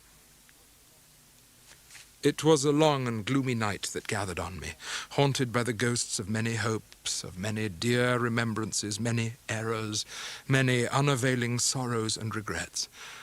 I went away from England, not knowing even then how great the shock was that I had to bear. I left all who were dear to me and went away. I landed in London on a wintry autumn evening. It was dark and raining, and I saw more fog and mud in a minute than I had seen in a year. For some changes in the fortunes of my friends, I was prepared. My aunt had long been re-established at Dover, and Traddles had begun to get into some little practice at the bar in the very first term after my departure. I burst safe and sound into my aunt's old parlour while she was at tea, and was received by her and Mr. Dick and dear old Peggotty, who acted as housekeeper with open arms and tears of joy. My aunt and I, when we were left alone, talked far into the night, how the emigrants never wrote home otherwise than cheerfully and hopefully. "And when, Trot," said my aunt, "when are you going over to Canterbury?" "I shall get a horse and ride over tomorrow morning, aunt, unless you will go with me." "No, no," said my aunt in her short, abrupt way. "I mean to stay where I am." "Then I should ride," I said. I could not have come through Canterbury today without stopping if I had been coming to anyone but her. She was pleased, but answered, "Tut, Trot, my old bones would have kept till tomorrow," and softly patted my hand again as I sat looking thoughtfully at the fire. "You will find her," pursued my aunt, "as good, as beautiful, as earnest, as disinterested as she has always been. If I knew higher praise, Trot, I would bestow it on her. Has Agnes any—" I was thinking aloud rather than speaking. "Well, hey? Any what?" said my aunt sharply. "Any lover?" said I. "A score," cried my aunt with a kind of indignant pride. "She might have got married 20 times, my dear, since you have been gone." "No doubt," said I, "no doubt. But has she any lover who is worthy of her? Agnes could care for no other." My aunt withdrew her eyes from mine as slowly as she had turned them upon me, and covered them thoughtfully with her hand. By and by she put her other hand on my shoulder, and so we both sat, looking into the past without saying another word, until we parted for the night. I rode away early in the morning. The well-remembered ground was soon traversed, and I came into the quiet streets where every stone was a boy's book to me. I requested the new maid who admitted me to tell Miss Wickfield that a gentleman who waited on her from a friend abroad was there. The opening of the little door in the panelled wall made me start and turn. Her beautiful, serene eyes met mine as she came towards me. She stopped and laid her hand upon her bosom, and I caught her in my arms. "Agnes, my dear girl, I've come too suddenly upon you." "No, no, I am so rejoiced to see you, Trotwood." "Dear Agnes, the happiness it is to me to see you once again." I folded her to my heart, and for a little while we were both silent. Presently we sat down side by side, and her angel face was turned upon me with the welcome I had dreamed of, waking and sleeping for whole years. "And you, Agnes," I said, by and by, "tell me of yourself." "What should I tell?" she answered, with her radiant smile. "Papa is well. You see us here, quiet in our own home, our anxieties set at rest, our home restored to us. And knowing that, dear Trotwood, you know all." "All, Agnes?" said I. She looked at me with some fluttering wonder in her face. "Is there nothing else, sister?" I said. Her colour, which had just now faded, returned and faded again. She smiled with a quiet sadness, I thought, and shook her head. As I looked at her beautiful face, she saw that I was looking at her. "You are thoughtful, Trotwood. Agnes, shall I tell you what about?" She gave me her whole attention. "My dear Agnes, do you doubt my being true to you?" "No," she answered with a look of astonishment. "Do you doubt my being what I always have been to you?" "No," she answered as before. "You have a secret," said I. "Let me share it, Agnes." She cast down her eyes and trembled. "Agnes, ever my guide and best support, if you had been more mindful of yourself and less of me when we grew up here together, I think my heedless fancy never would have wandered from you. But you were so much better than I, so necessary to me in every boyish hope and disappointment, that to have you to confide in and rely upon in everything became a second nature, supplanting, for the time, the first and greater one, of loving you as I do. When I loved Dora even then, my love would have been incomplete without your sympathy. I had it, and it was perfected. And when I lost her, Agnes, what should I have been without you still? Closer in my arms, nearer to my heart, her trembling hand upon my shoulder, her sweet eyes shining through her tears on mine. I am so blessed, Trotwood. My heart is so overcharged, but there is one thing I must say." "Dearest, what?" She laid her gentle hands upon my shoulders and looked calmly in my face. "Do you know yet what it is?" "I am afraid to speculate on what it is. Tell me, my dear." "I have loved you all my life." We were married within a fortnight. Clasped in my embrace, I held the source of every worthy aspiration I had ever had. "Dearest husband," said Agnes, "now that I may call you by that name, I have one thing more to tell you. Let me hear it, love. It grows out of the night when Dora died. She sent you for me." She did. She told me that she made a last request to me and left me a last charge. And it was that only I would occupy this vacant place. And Agnes laid her head upon my breast and wept, and I wept with her, though we were so happy.